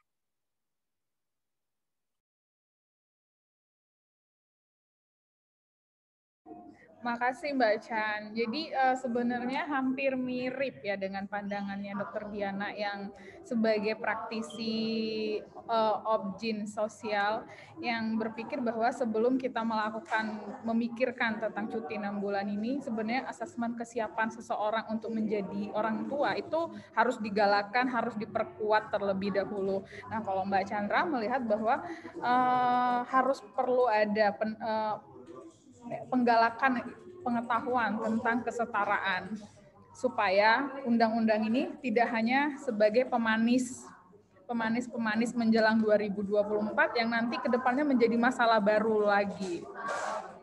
Nah, kira-kira tanggapan ataupun ada tambahan dari Mbak Nia atau Mbak Fen, kita kasih waktu 5 menit. Nanti para peserta yang mau mulai mengajukan pertanyaan dapat menuliskan di chat atau nanti setelah panelis menjelaskan dapat raise hand supaya bisa mengajukan pertanyaan secara langsung, bisa mengarahkan ke panelis yang mana aja bebas.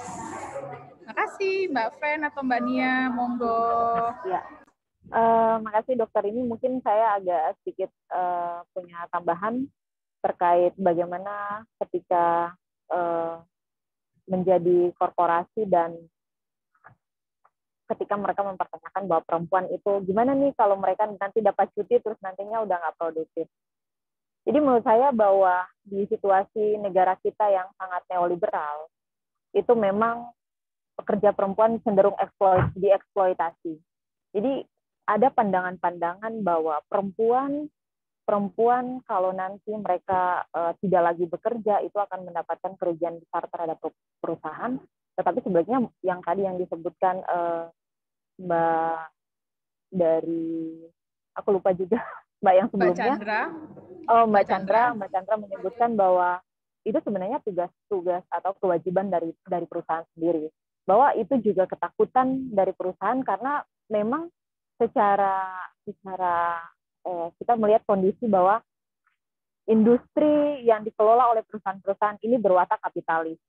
Jadi pekerja-pekerja perempuan sengaja untuk dieksploitasi dan perempuan dan perusahaan emang nggak mau dirugikan. Jadi kapitalis ini orientasinya memang orientasi pasar, orientasi keuntungan, benefit, profit. Jadi semuanya itu ada dalam lingkaran yang dinamakan dengan oligarki. Jadi oligarki inilah yang membentuk bahwa pekerja perempuan kerap dieksploitasi. Dan yang paling minimnya adalah perempuan banyak kerap tidak tersadarkan dengan situasi ini.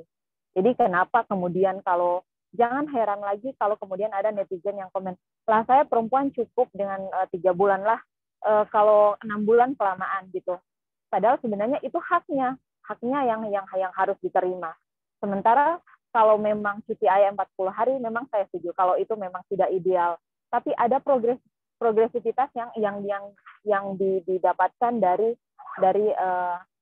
penambahan secara kuantitas jumlah dari yang 2 hari menjadi 40 hari.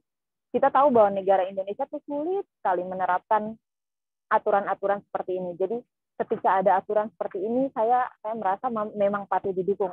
Walaupun memang secara kuantitas atau secara angka memang sangat tidak ideal. Tapi kita akan melihat lagi bahwa ini kemungkinan besar yang harus dilihat adalah peluang bagi perempuan untuk tidak lagi bekerja sendirian. Karena memang kita mengharapkan bahwa tidak lagi ada unsur patriarkis yang dikedepankan oleh negara. Kalau selama ini mereka membicarakan bahwa ini undang-undang yang penting, karena kemarin kan kita sempat melihat bahwa Puan juga nggak setuju bahwa suami-suami itu harus mendapat cuti kan. Itu juga kontroversial sebenarnya. Jadi kalau menurut saya Mbak Puan itu sendiri juga bias secara pandangan karena dia mengatakan bahwa suami-suami itu tidak pantas untuk mendapatkan cuti. Artinya Mbak Puan sendiri itu melegalkan bahwa pekerjaan-pekerjaan domestik itu ada di tangan perempuan. Padahal sebenarnya sesuatu yang dikerjakan oleh laki-laki dalam hal ini pekerjaan domestik itu tidak harus kita glorifikasi memang. Tapi itu sesuatu yang harus kita normalisasi saja. Karena memang ketika laki-laki diberi beban untuk mengerjakan pekerjaan rumah tangga, mengurus anak, itu memang tugas dan kewajiban laki-laki. Jadi tidak hanya dibebankan kepada ibu. Kalau mungkin kita merasa bahwa selama ini benar bahwa tadi dikatakan bahwa ini kok undang-undang hanya kesehatan ibu dan anak, padahal harusnya misalnya kenapa nggak dibikin undang-undang keluarga. Benar sekali. Karena memang kultur kita, masyarakat kita membebankan bahwa semua pola pengasuhan itu ada pada pola pengasuhan ibu. Jadi apa-apa anak-anak dekat sama ibu, tidak dekat sama ayah. Jadi kalau menurut saya itu aja dokter ini. Terima kasih.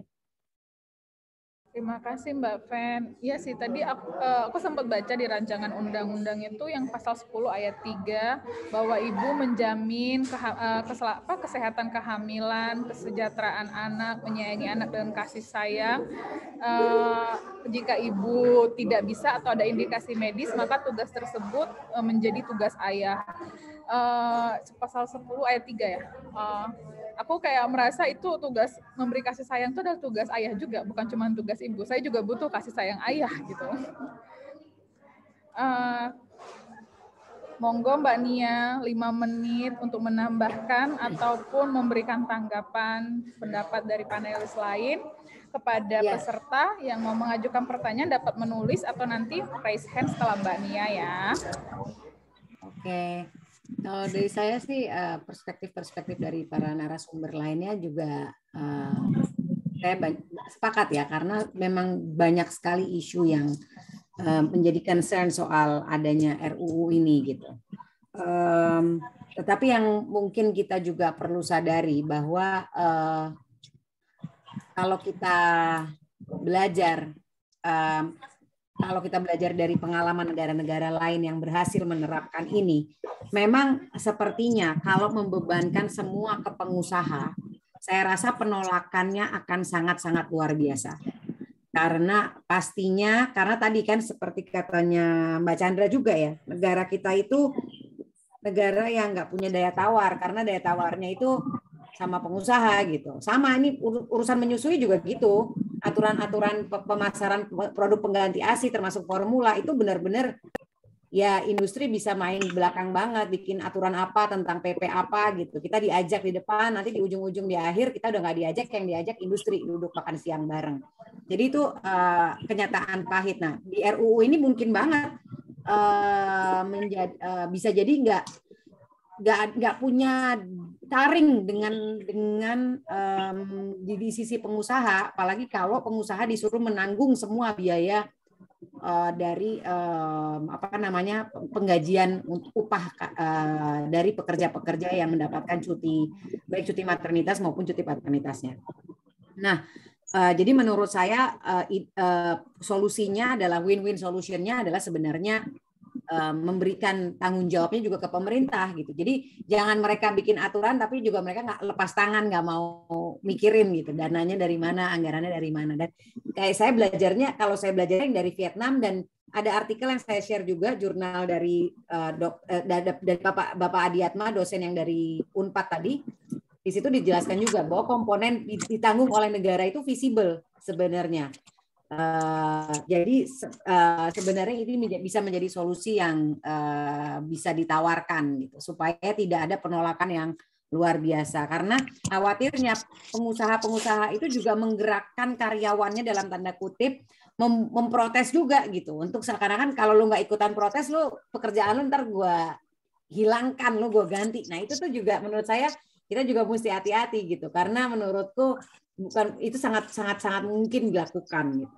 Jadi menurut saya itu sih concern soal pengupahan ini penting sekali, karena pasti banyak sekali battle-nya nanti di situ gitu.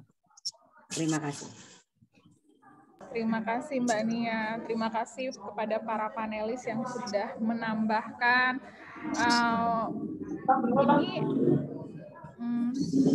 ada tadi ini Mbak Syafaatul Fauziani tadi mau bertanya. Mbak Syafaatul,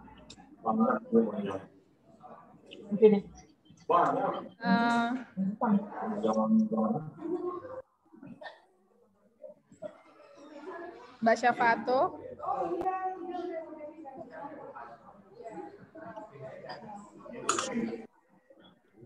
ya. Ada satu pertanyaan nih dari Mbak Syafaatul, izin bertanya Dok, apakah dampak negatif dalam keluarga atau bahkan perusahaan apabila RUU KIA tentang cuti ayah ini disahkan? Kira-kira dampaknya dampak negatif terhadap keluarga ataupun perusahaan apa? Ini kepada siapa nih Mbak Syafaatul mau nanyanya?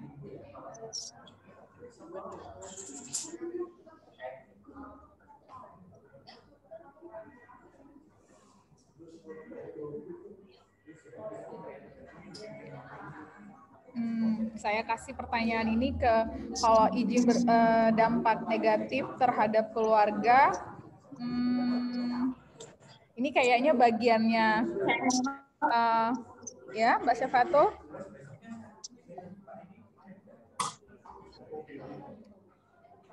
Para narasumber siapa aja bisa menjawab nih. Narasumber yang mana yang mau menjawab kira-kira dampak negatifnya terhadap keluarga atau bahkan kepada perusahaan kalau kira-kira RUU ini nanti benar-benar disahkan yang seperti ini. Monggo. Mungkin boleh dari saya dulu ya. Siap, Mbak. Jadi, ya terima kasih pertanyaannya. Jadi tadi yang saya tangkap dari pertanyaannya adalah dampak negatif yang dapat ditimbulkan di internal keluarga maupun di perusahaan ketika RUU ini menjadi UU. Kalau dalam hukum kita mengenal yang disebut sebagai sosiologi hukum atau bagaimana hukum tersebut bekerja di masyarakat, melebihi dari sekedar produk hukum, perundang-undangan, apa yang tertulis di atas kertas, dan prosesnya itu lebih dari sekedar ilmu hukum, tapi juga berkaitan dengan ilmu sosial, karena sebenarnya hukum itu bukan murni social science. Bagaimana dampaknya terhadap keluarga, itu kembali lagi sebenarnya kepada bagaimana undang-undang ini, ketika nantinya menjadi undang-undang, dan produk hukum yang lain, dan upaya pemerintah untuk memberikan edukasi terhadap masyarakat. Karena kalau tidak, bisa saja bahkan yang terburuk meningkatkan kekerasan domestik. Itu bisa terjadi loh. Karena kenapa? Si ayah nggak tahu dia mau ngapain. Dia di rumah ya cuma main-main aja. Atau malah jangan-jangan kembali ke hobinya main gamers lah. Atau hal-hal yang justru tidak diperuntukkan untuk cuti tersebut selagi si ayah belum menjadi laki-laki baru, tanda kutip ya, atau laki-laki yang memahami peranannya di dalam keluarga ketika telah menjadi ayah. Itu penting dan itu bisa terjadi. Untuk itu penting juga di dalam persiapannya, bukan hanya berkaitan dengan RUU KIA sebenarnya, tapi juga semuanya untuk balik lagi membongkar patriarki itu, karena ini bukan proses pembelajaran aja, tapi juga proses unlearning, dan itu yang sulit sekali. Bahkan kalau untuk laki-laki katanya kita harus kehilangan satu generasi dulu, makanya disebut sebagai istilahnya laki-laki baru. Banyak kemungkinan-kemungkinan yang di luar dari yang diinginkan, atau kan yang diinginkan dari RUU yang katanya progresif ini adalah sesuatu yang baik ya, pertumbuhan, pembangunan, tapi hal yang tadi itu bisa saja terjadi. Kemudian kalau untuk perusahaan, sebenarnya perusahaan tidak dirugikan dalam kaitannya dengan kapital. Kalaupun mereka membranding hal tersebut demikian, ya itu karena mereka kapitalis yang orientasinya pada profit. Tapi apa yang disinggung oleh Mbak Nia tadi itu bisa saja terjadi karena trade unionis, serikat pekerja itu juga terbagi bermacam-macam, tidak semuanya benar-benar yang progresif. Ada juga yang didirikan oleh manajerial untuk menjadi pendukungnya mereka dan menguntungkan agenda yang diciptakan oleh perusahaan tersebut. Dan itu ujung-ujungnya lebih ke ranah si perempuan atau masyarakat itu sendiri dibandingkan ke kerugian di perusahaan, termasuk juga adanya kemungkinan yang paling buruk perempuan lebih sulit untuk dipekerjakan. Itu tetap ada kemungkinan itu selagi negara nggak take into account gitu mengenai hal-hal yang sudah itu suara dari mana ya? Mbak Emma,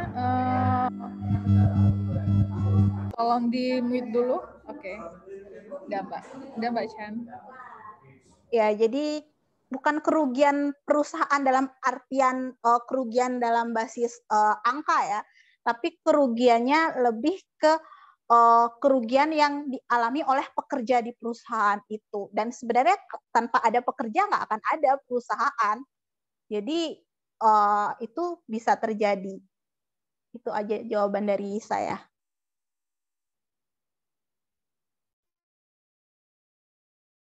Makasih Mbak Chandra atas jawabannya, bahwa ternyata RUU KIA ini kalau disahkan dan para masyarakatnya belum siap dan belum teredukasi dengan baik tentang RUU ini sendiri ataupun isu-isu yang berada di sekitarnya, maka RUU KIA ini sangat-sangat rentan untuk meningkatkan kekerasan di tingkat domestik.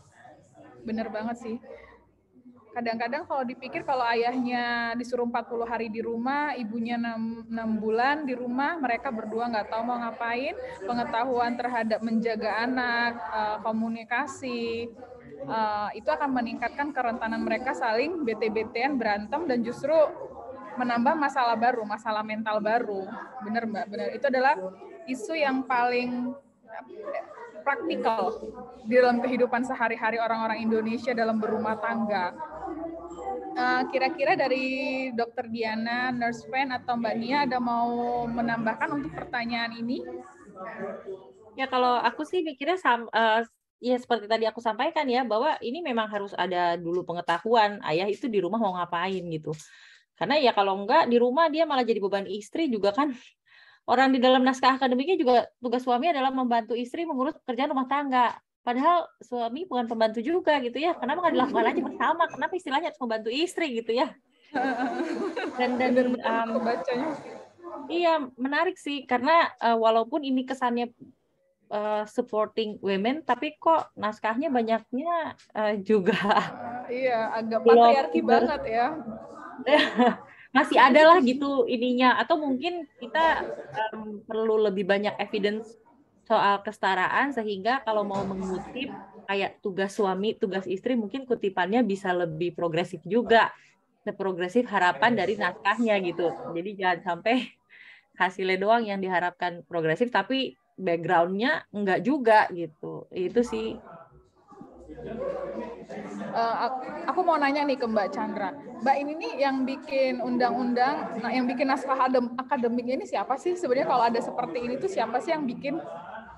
Karena aku baca beberapa ayat ya Mbak Chan, itu kayak ibu memberikan kasih sayang kepada anak, itu kan bukan tugas ibu aja gitu, kayak bapaknya itu kayak cuma nemenin ibu aja gitu. Jadi aku tuh penasaran, yang bikin ini siapa sih sebenarnya, bikin rancangan ini awalnya tuh orang-orang siapa aja gitu.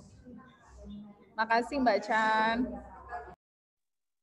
Ya, jadi kalau untuk perancangan produk hukum, perundang-undangan, baik itu di tingkat nasional maupun di daerah, memang ada drafter yang di-hire, dan itu tidak harus semuanya orang hukum atau sarjana hukum.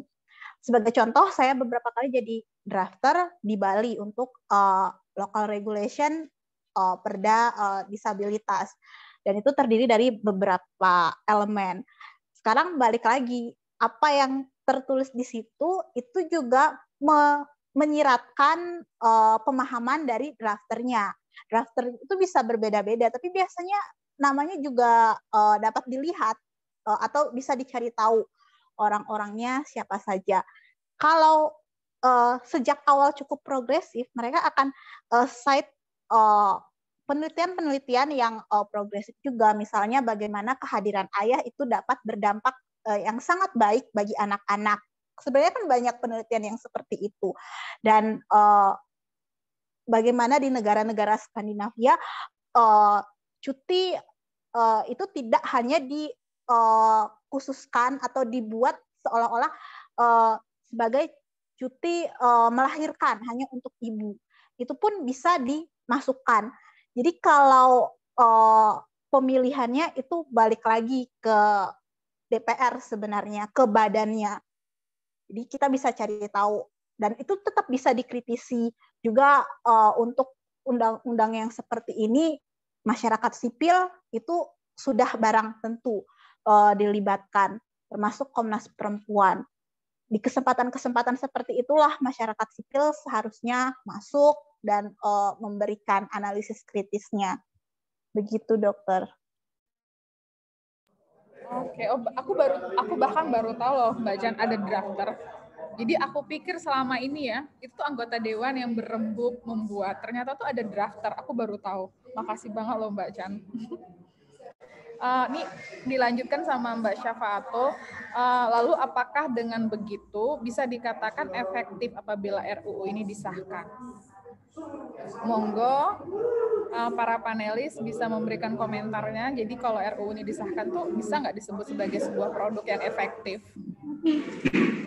Ini menjawabnya juga nggak mudah ya, karena belajar dari pengalaman tuh banyak banget undang-undang di negara ini dibuat, tapi ujung-ujungnya tuh entah jadi pasal karet, entah jadinya nggak dijalanin juga gitu. Makanya aku tuh lebih cemasnya nih soal undang-undang ini adalah kita udah ribut-ribut cuti paternitas, tapi pengusaha juga nggak mau nurut. Kita nurutnya mau undang-undang tenaga kerja nomor 13 yang ada aja gitu, karena yang udah jelas undang-undang tenaga kerja mengatur pengusaha gitu, bagaimana mempekerjakan orang. Nah ini kesejahteraan ibu dan anak, kenapa pengusaha mesti ngikut sama ini, mesti nurut gitu, kayak nggak nyambung gitu. Makanya menurutku nih pemerintah ini kadang-kadang emang seneng nih bikin blunder kayak gini nih. Jadi yang korbannya kita lagi. Jadi menurutku semua perlu diawasi dan harus ditanyain terus gitu. Kita harus ngejar gitu. Dan memang tugas kita bersama gitu juga untuk memastikan gitu. Ya tadi kayak kesimpang siuran, nanti aturan-aturan tumpang tindih itu gimana gitu. Ini menjadi PR kita bersama saya rasa ya. Karena efektif atau tidaknya ini memang catatan selalu lah, hampir semua kebijakan di negara ini tuh sering tanda tanya kalau menurutku ya. Mungkin yang lain ada pendapat. Kalau aku sih pikirnya gini, kita masing-masing punya peran sebenarnya untuk bagaimana memastikan ini berjalan ya. Ya karena anggaplah kan teman-teman di sini juga punya peran di dalam masyarakat, punya peran di dalam keluarga. Jadi kita bisa jadi ya mulai aja gitu dari kita sendiri yang teman-teman bisa lakukan apa sih, misalkan kayak saya gitu. Karena saya dokter, mungkin saya ketemu pasien, jadi setiap ANC ditanya suami mana gitu. Habis itu nanti kalau udah mendekati melahirkan, udah mulai diedukasi tugas bapak tuh ngapain gitu kan. Ya maksudnya benar-benar dari apa yang sehari-hari kita bisa lakukan, terus kayak family planning dong gitu. Dari awal pasien hamil datang tuh kita kasih tahu gitu. Ya mungkin kalau di sini ada teman-teman dokter dan juga beririsan dengan kasus-kasus kehamilan ataupun melahirkan, itu bisa nih teman-teman siapa tahu suka nggak kepikiran apa ya gitu. Nah, bisa nih misalkan ngomongin tentang KB, ngomongin tentang peran suami dan istri di dalam keluarga gitu ya.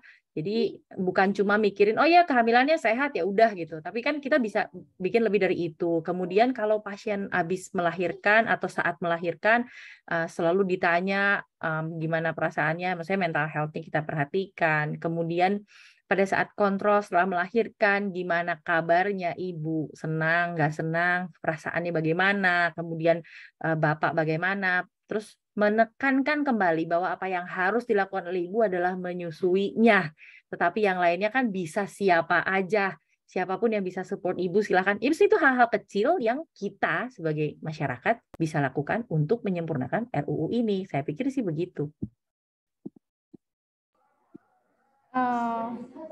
Mantap dok, jadi bener banget sih. Kalau di rumah sakit, para dokter tuh ini salah satu hal yang juga aku senang banget dari Dokter Tanpa Stigma. Jadi tanpa kita sadari, kita sudah melakukan satu edukasi ya, mulai dari diri kita ke teman-teman di sekitar kita, terus juga di rumah sakit. Kita sering sekali beririsan dengan pengalaman masyarakat yang memang kayak di ruang melahirkan itu jomplang ya, istrinya baru melahirkan, suaminya merokok di depan, nggak ada yang nemenin, yang kayak gitu-gitu. Jadi tugas kita dari tenaga kesehatan tuh bisa dimulai dari hal-hal seperti itu sih. Dan itu akan biasanya akan sangat mengena banget kalau kita yang negur ke bapaknya itu, Pak tolong Pak ditemani istrinya gitu tuh. Ngefek banget sih, ngefek. Biasanya bapaknya langsung malu ya dok ya. Tapi pasien kadang-kadang lebih milih ditemenin ibunya loh daripada ya, ditemenin sama suaminya. Itu kan tanya kenapa ya bikin anak sama suaminya, kok mau melahirkan nyari ibunya bukan suaminya. Ya emang relasi itu kayak menurutku relasi banyak perempuan tuh relasi dengan suaminya tuh kayak ya itu mungkin ya udah pakai ada gerakan anti pacaran lagi sekarang, pacarannya kurang lama menurut gua. Jadi nggak ketahuan tuh bentukannya kayak gimana tuh. Udah gitu sekarang orang nggak boleh pacaran, gua makin pusing. Ya karena pacaran juga nggak tahu ngapain, Dok. Nggak tahu apa yang mesti disiapin gitu di dalam pacaran. Jadinya ya gitu. Udah dilegalkan aja lah, karena akhirnya menikah menjadi melegalkan hubungan seksual ya. Itu aduh PR banget gitu. Aku terima DM pertanyaan soal dukungan suami gitu ya. Bagaimana ngomong sama suami, gimana. Aku juga bingung ngasih sarannya gitu loh. Selama ini gimana ngomongnya dari dulu kenalan. Itu tuh memang PR sih ini. PR besar sih sebenarnya. Dan salah satu mungkin yang bisa kita pakai sosial media kali ya dok, mbak. Kita mungkin seperti apapun kita udah mengetahui tentang kesetaraan, tentang perempuan, tentang keluarga, tentang relationship ataupun hubungan, tetap kita tuh perlu saling belajar satu sama lain dan mengedukasi, menyebarkan bahwa saling bersinergi, meningkatkan pengetahuan dari skala di sekitar kita sampai skala yang lebih besar, itu tuh secara tidak langsung berdampak sangat luas, karena akhirnya tuh membuka beberapa orang-orang yang akhirnya berani bicara gitu tentang keadaan domestik mereka, dan dari situ sih kita bisa mulai bergerak ya mbak ya. ini ada pertanyaan untuk Kak Chandra dan Nurse Fan. Proses RUU ini selanjutnya seperti apa ya? Terus apa yang bisa masyarakat lakukan untuk menyempurnakan RUU ini dan mengawal implementasinya? Monggo nih, mau Nurse Fan dulu atau Mbak Chandra dulu?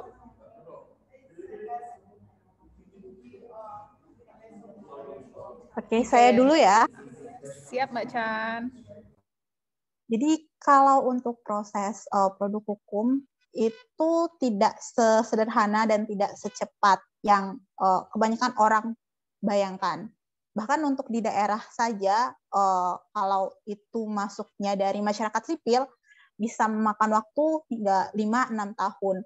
Dan yang paling penting sebenarnya bukan cepat-cepatan.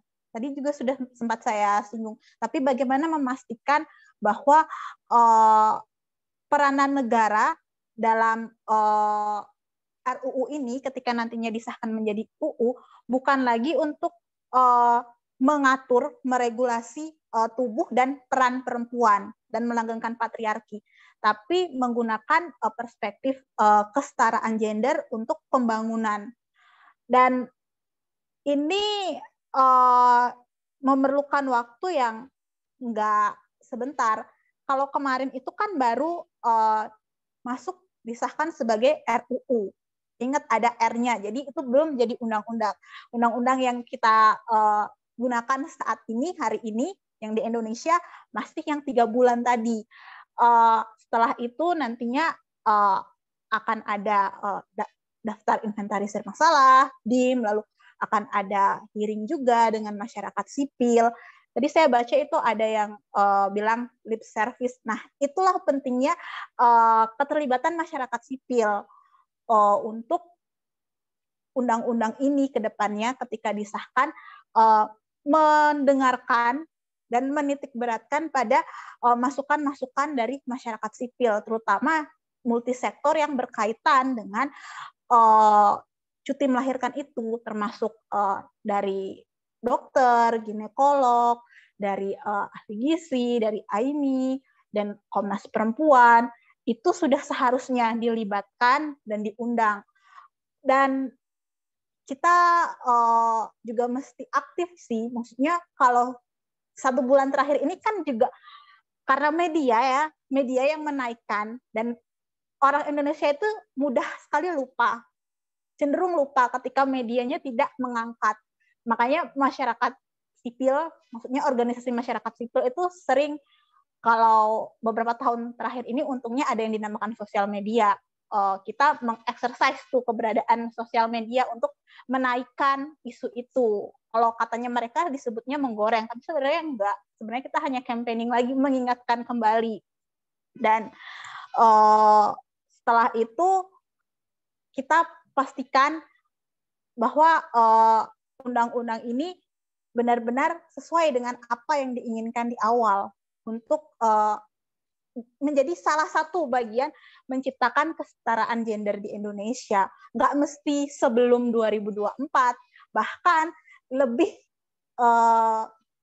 nggak tahu ya, mungkin ini subjektifnya saya justru lebih merasa lega kalau sahnya setelah 2024, karena seperti tidak ada trade-off atau pertukaran dengan politik praktis. Karena kita tahu sendiri tahun-tahun ke depan ini segala hal yang berkaitan dengan kepentingan publik, bahkan bukan hanya kepentingan publik, diaspora pun juga didekatinya hanya untuk politik praktis itu sendiri.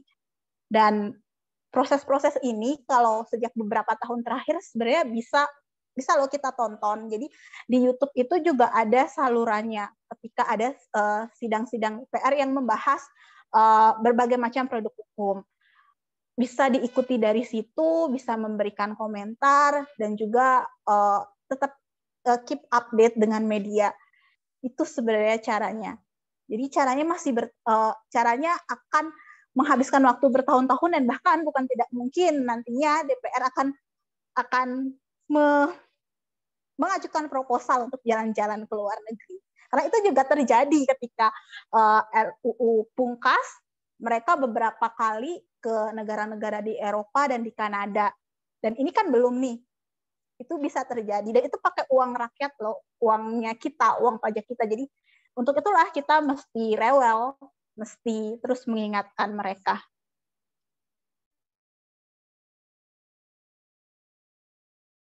Makasih Mbak Chan. Jadi kita semua dengan peran kita masing-masing harus aktif ya untuk mengawal melalui update daripada berita-berita di media, menggunakan sosial media kita, dan juga untuk terus mendorong semua komponen masyarakat untuk mengawasi, terutama orang-orang yang sepertinya ada kepentingan populer menjelang 2024. Ini ada satu komentar nih dari Mbak Erika Widyastuti. Mbak Fen mau komentar dong untuk pertanyaannya tadi. Bagaimana sih kita mau melakukan mengawal implementasi daripada RUU ini, Mbak Fen? Oke, halo Dokter ini. Ya, terima kasih Dok.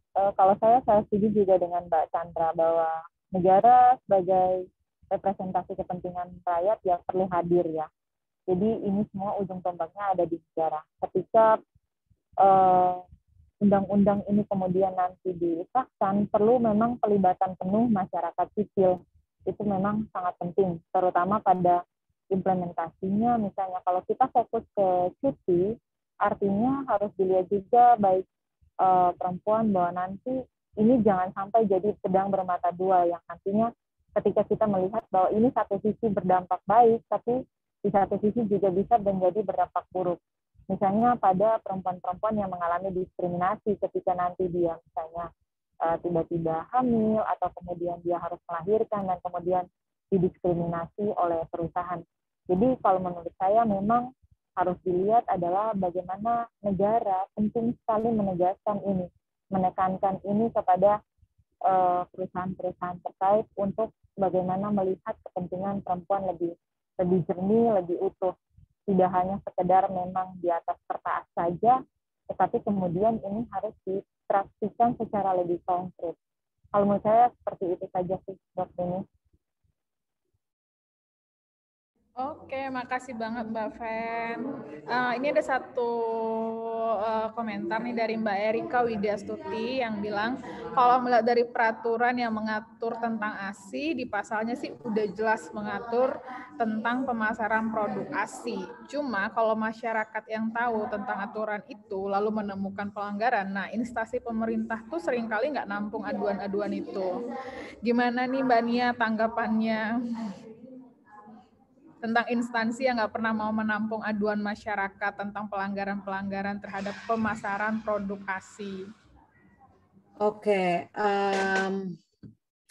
ini juga yaitu lagi-lagi pemerintah tadi ya, karena pemerintah ini kan saya suka banget tadi istilah daya tawar ini menurutnya sama pengusaha ya, karena diaturnya memang sama si pengusaha gitu, dan banyak sekali instansi yang nggak paham soal isu konflik kepentingan, nggak paham tentang kode etik bagaimana sih sebaiknya sebagai pemerintah gitu, dan ini dari level manapun gitu. Menurutku mau yang level pemerintah tingkat tinggi sampai yang bawah-bawah pun tuh masih nggak paham tentang isu ini. Jadi menurut saya terlepas dari tentang RUU KIA sendiri, pengaturan-pengaturan soal pemasaran produk pengganti ASI ini memang PR besar buat negara kita gitu. Dan makanya saya tekankan sekali, kalau kita mau belajar dari Vietnam, yang diatur dulu sama Vietnam itu bukan soal cuti maternitasnya. Yang diatur pertama sama mereka adalah tentang pemasaran produk pengganti ASI-nya dulu. Memastikan semua fasilitas kesehatannya ramah terhadap bayi, menjalankan 10 langkah menuju keberhasilan menyusui ya. Jadi kayak baby friendly hospital.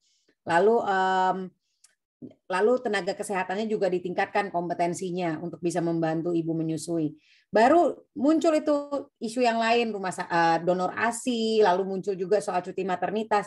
Jadi semuanya tuh digerakkan gitu, nggak cuma dari satu sisi. Nah kalau kita ini senangnya ngambil pemerintah, saya tuh sering membaca pemerintah tuh sering ngambil yang sepotong-sepotong gitu. Mana yang ramai di masyarakat, oh oke nih kita pakai ini sebagai, kayak aku tadi senang Chandra bilang, mending nunggu 2024 biar nggak ada nggak ada udang di balik batu kalau menurutku nih, ada mau apa nih gitu. Nah jadi mungkin memang kita sendiri sebagai masyarakat mesti kritis, mesti berani speak up, mesti berani ngomong, mesti berani biar orang lebih banyak aware, lebih banyak yang sadar dan membuat mereka yang di legislatif tuh tahu bahwa, dan pemerintah juga ya, bahwa kita tuh mengawasi gitu. Kita sebagai masyarakat tuh nggak seenak-enak cuma bayar pajak, duitnya buat mereka seenak-enaknya gitu, bikin aturan atau bikin jalan-jalan kemana, ntar mintanya pembandingnya Vietnam, nanti mereka datangnya ke Skandinavia gitu. Padahal kan nggak apple to apple dibandinginnya sama negara maju seperti Skandinavia. Lebih dekat di Vietnam, udah jelas gitu. Ngapain pakai ke Skandinavia? Gitu. Itu juga pemerintah kebaca tuh model-model kayak gitu tuh biasanya. Thank you. Makasih loh Mbak Nia. Jadi nanti kalau pemerintah ke Skandinavia kita tahu ya, berarti mau jalan-jalan. Iya, karena kan nanti mereka alasannya paling bagus cuti maternitasnya itu negara-negara Skandinavia gitu. Tapi kan nggak apple to apple sebenarnya gitu. Kalau mau lebih pembanding yang jelas, Vietnam aja dekat gitu. Tapi Vietnam itu banyak programnya yang jauh lebih berhasil. Kayak KB juga dulu Vietnam belajar sama Indonesia, sekarang jauh Vietnam lebih maju daripada kita. Jadi memang kita memang harus belajar sama Vietnam. Kenapa bisa begitu ya? Vietnam ini memang luar biasa menurutku sih di segala lini loh. Menurutku nggak cuma, jadi bisa merdekanya lebih telat dari kita. Kita udah dari kapan tahun, kita masih gini-gini aja. Ya untuk maternal care-nya juga mereka bagus banget Vietnam ini. Iya memang Dan luar biasa. tapi gini deh teman-teman, aku juga pengen meng-highlight bahwa ini bukan berarti kita berpikir bahwa RUU ini jelek kali ya. Sebenarnya enggak, ini bagus. Cuman ada catatan kakinya kali ya. Ya, catatannya tangan dan banyak. catatan kaki deh biar banyak gitu. Jadi kayak tadi supporting, karena kita hari ini kan lebih banyak bahasnya soal cuti melahirkannya ya. Jadi mungkin lebih banyak bahas soal masalah keekonomiannya lah gitu. Tapi sebenarnya kan kalau dilihat dari masalah kesehatan ibu anak secara umum dan bagaimana menyasar stunting, ya sebenarnya persiapannya mesti dari masalah melahirkan, hamil gitu, persiapan hamil. Jadi dari remaja, kalau tadi dibilang saya memang fokus di remaja gitu ya. Jadi bagaimana persiapan remaja siap apa nggak jadi orang tua, dan bukan cuma masalah kesiapan secara ekonomi tapi juga fisik dan mental gitu, karena fisik, mental, sosial merupakan bagian satu kesatuan dari manusia gitu. Jadi ini baru sedikit banget yang kita bahas soal cuti melahirkannya dari RUU KIA yang sangat panjang. Dan ya saya sih mengundang teman-teman untuk sama-sama kita kritisi isinya gitu, supaya bisa saling melengkapi kali ya. Dengan diskusi kali ini kan kita bisa saling melengkapi daftar isian masalahnya gitu loh. Jadi ternyata ada masalah di sini, ada masalah di situ. Ini baru dari sisi cuti melahirkannya doang. Itu kali dari saya. Ya benar banget sih Dok. Jadi kalau kita lihat diskusi malam ini kan kita kayak fokus, kayak banyak yang dibicarakan itu tentang cuti melahirkannya, kemudian dampak ekonomi, kira-kira ini ekonominya gimana, kemudian 2024 dan yang lainnya. Padahal sebenarnya kalau dilihat akar masalah dari ini jauh lebih dalam dan jauh lebih banyak daripada sekedar apa yang kita bahas malam ini. Kalau saya secara personal sih Dok ya, dari sisi kedokteran gizi klinisnya aja banyak ketimpangan akses perempuan itu terhadap pengetahuan yang membuat perempuan itu juga menjadi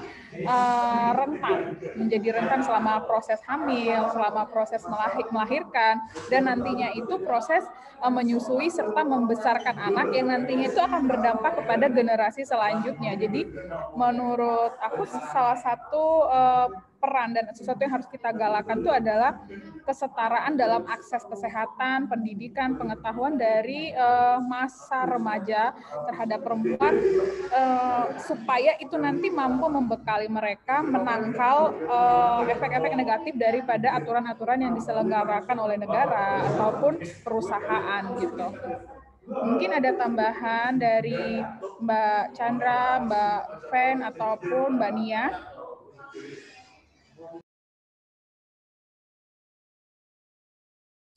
Dari aku udah Mbak Rini, Dr. Rini, thank you.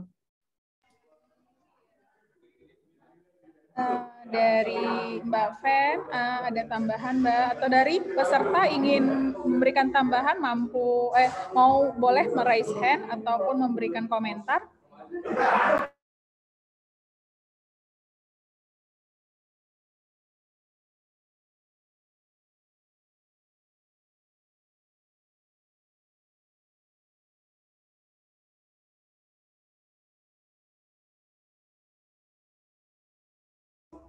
Atau ini Mbak Sandra mau memberikan komentar? Oke, ini mungkin jadi Ya, Mbak Chandra. Ada yang mau kasih komentar? Yang dari peserta? Nggak ada kan? Oh, sejauh ini belum ada, Mbak. Oke. Jadi mungkin ini sebagai closing statement juga ya. Persoalan gender, isu ketidaksetaraan gender itu paling tidak akan menghabiskan 100 tahun ke depan sebenarnya untuk benar-benar menutup disparitas itu. Dan adanya pandemi COVID-19 itu juga semakin memperberat, semakin menjadikan persoalan ini sebagai tantangan. Dan apa yang kita harapkan ada di masyarakat itu bukan ditentukan oleh 1-2 pasal, 1-2 undang-undang. Jadi terlepas dari apa yang kita bahas hari ini, yaitu RUU KIA, entah apapun nanti namanya, dan dengan konsep cuti melahirkan atau maternal, sebenarnya yang paling penting adalah bagaimana kita punya willingness untuk unlearning apa yang diajarkan oleh masyarakat ketika kita lahir. Itu dulu. Karena kalau itu sudah ada dalam diri kita, apapun undang-undang produk hukum so-called as a progressive product, itu baru bisa bekerja. Karena kalau ada satu buku misalnya, bukunya Aan Mansur, judulnya Melihat Api Bekerja. Nah, ketika kita melihat hukum bekerja, sebenarnya yang sering jadi salah kaprah di masyarakat adalah manusia, masyarakat untuk hukum. Makanya ada banyak sekali pasal-pasal karet dan ada banyak sekali undang-undang yang hanya menghabiskan kertas sebenarnya ketika dicetak, dijual di toko-toko buku, dipelajari oleh mahasiswa hukum. Itu salah kaprah. Yang ada adalah hukum untuk masyarakat, hukum untuk manusia, hukum untuk kemanusiaan. Jadi itu yang sering terbalik. Jadi yang paling penting kitanya dulu, masyarakatnya dulu, baru itu akan mempermudah tercapainya hukum yang ada di negara kita, di Indonesia. Itu saja sih closing statement dari saya. Makasih Mbak Chandra. Ada mungkin closing statement dari Mbak Fen.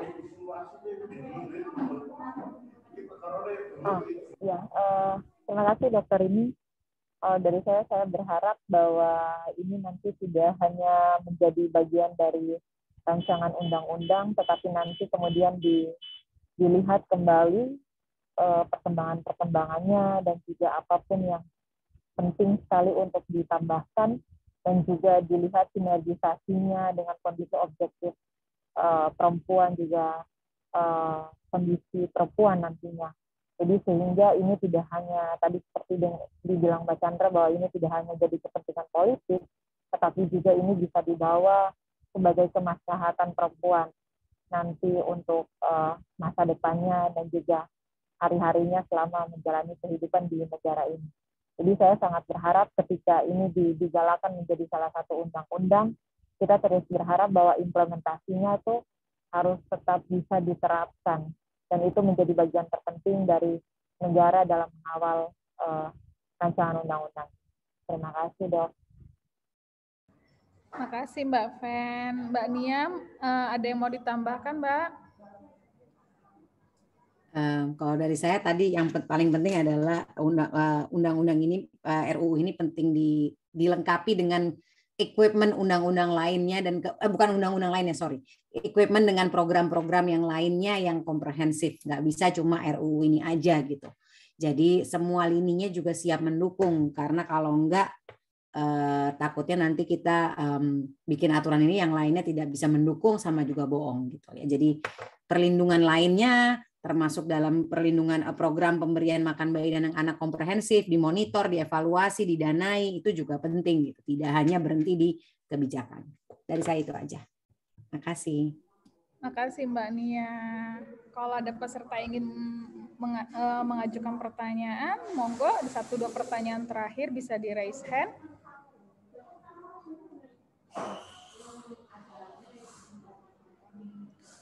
Kalau nggak ada, mungkin saya bisa sedikit menyimpulkan ya, walaupun mungkin kesimpulannya ini akan sangat sedikit aja, karena belum tentu bisa menggambarkan betapa kompleksnya masalah yang kita bicarakan malam ini. Jadi kalau dari kesimpulan diskusi malam ini, bahwa ternyata RUU ini perlu sekali diawasi dalam proses pembuatannya, hingga nanti kalaupun misalnya disahkan, implementasinya juga perlu sekali diawasi. Kemudian memastikan peran negara untuk mampu melindungi setiap komponen masyarakatnya sesuai, memang itu tugas negara. Kemudian juga memastikan bahwa ketika RUU ini sah, maka komponen-komponen lain yang melengkapi, yang mampu menunjang supaya RUU ini menjadi efektif di masyarakat juga harus terlebih dahulu siap, dan harus juga dibarengi dengan kemauan masyarakat, akses masyarakat terhadap pendidikan, terhadap pengetahuan, terhadap kesehatan, dan juga keinginan masyarakat ataupun pemerintah untuk memperkaya kita dengan pengetahuan-pengetahuan kesetaraan gender, supaya nantinya RUU ini ataupun RUU lain yang ada di masyarakat ataupun dibuat oleh yang berwenang mampu kita kritisi selalu sehingga menghasilkan sebuah produk yang efektif gitu ya. Atau ada mungkin yang mau menambahkan kesimpulannya?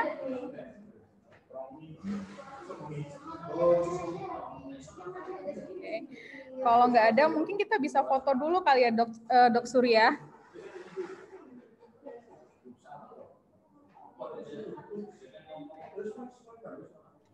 Oke, kita foto dulu. Sebentar, saya remove pin. Teman-teman peserta boleh buka videonya untuk kita berfoto bersama.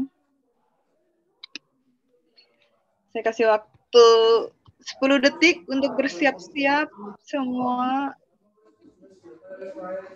bercantik penampilan, lalu buka videonya supaya kita foto bersama. Ya, kalau belum siap kerudung, taplak, kayak apa gitu, boleh lah dipakai. Yuk teman-teman, yuk kita buka video. Kasian Mbak Fen-nya lagi di mobil jadi gelap. Untuk dokumentasi. Tetap kelihatan kok, karena tetap kelihatan pancaran kecantikan dari hati ya. Rambutnya bagus. Oke, ada teman-teman lain, yuk kita siap-siap untuk berfoto.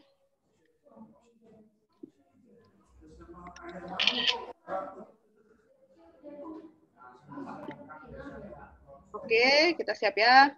1, 2, 3, sekali lagi. Kayak bebas. Oke, terima kasih teman-teman. Makasih semua. Makasih Thank Dr. you. Sandra. Yo, thank you. Makasih Mbak Nia, Dokter Diana. Have a Sampai nice jumpa. weekend semuanya. Mbak Fen, Dadah. makasih. Bye, sehat-sehat. Makasih Mbak.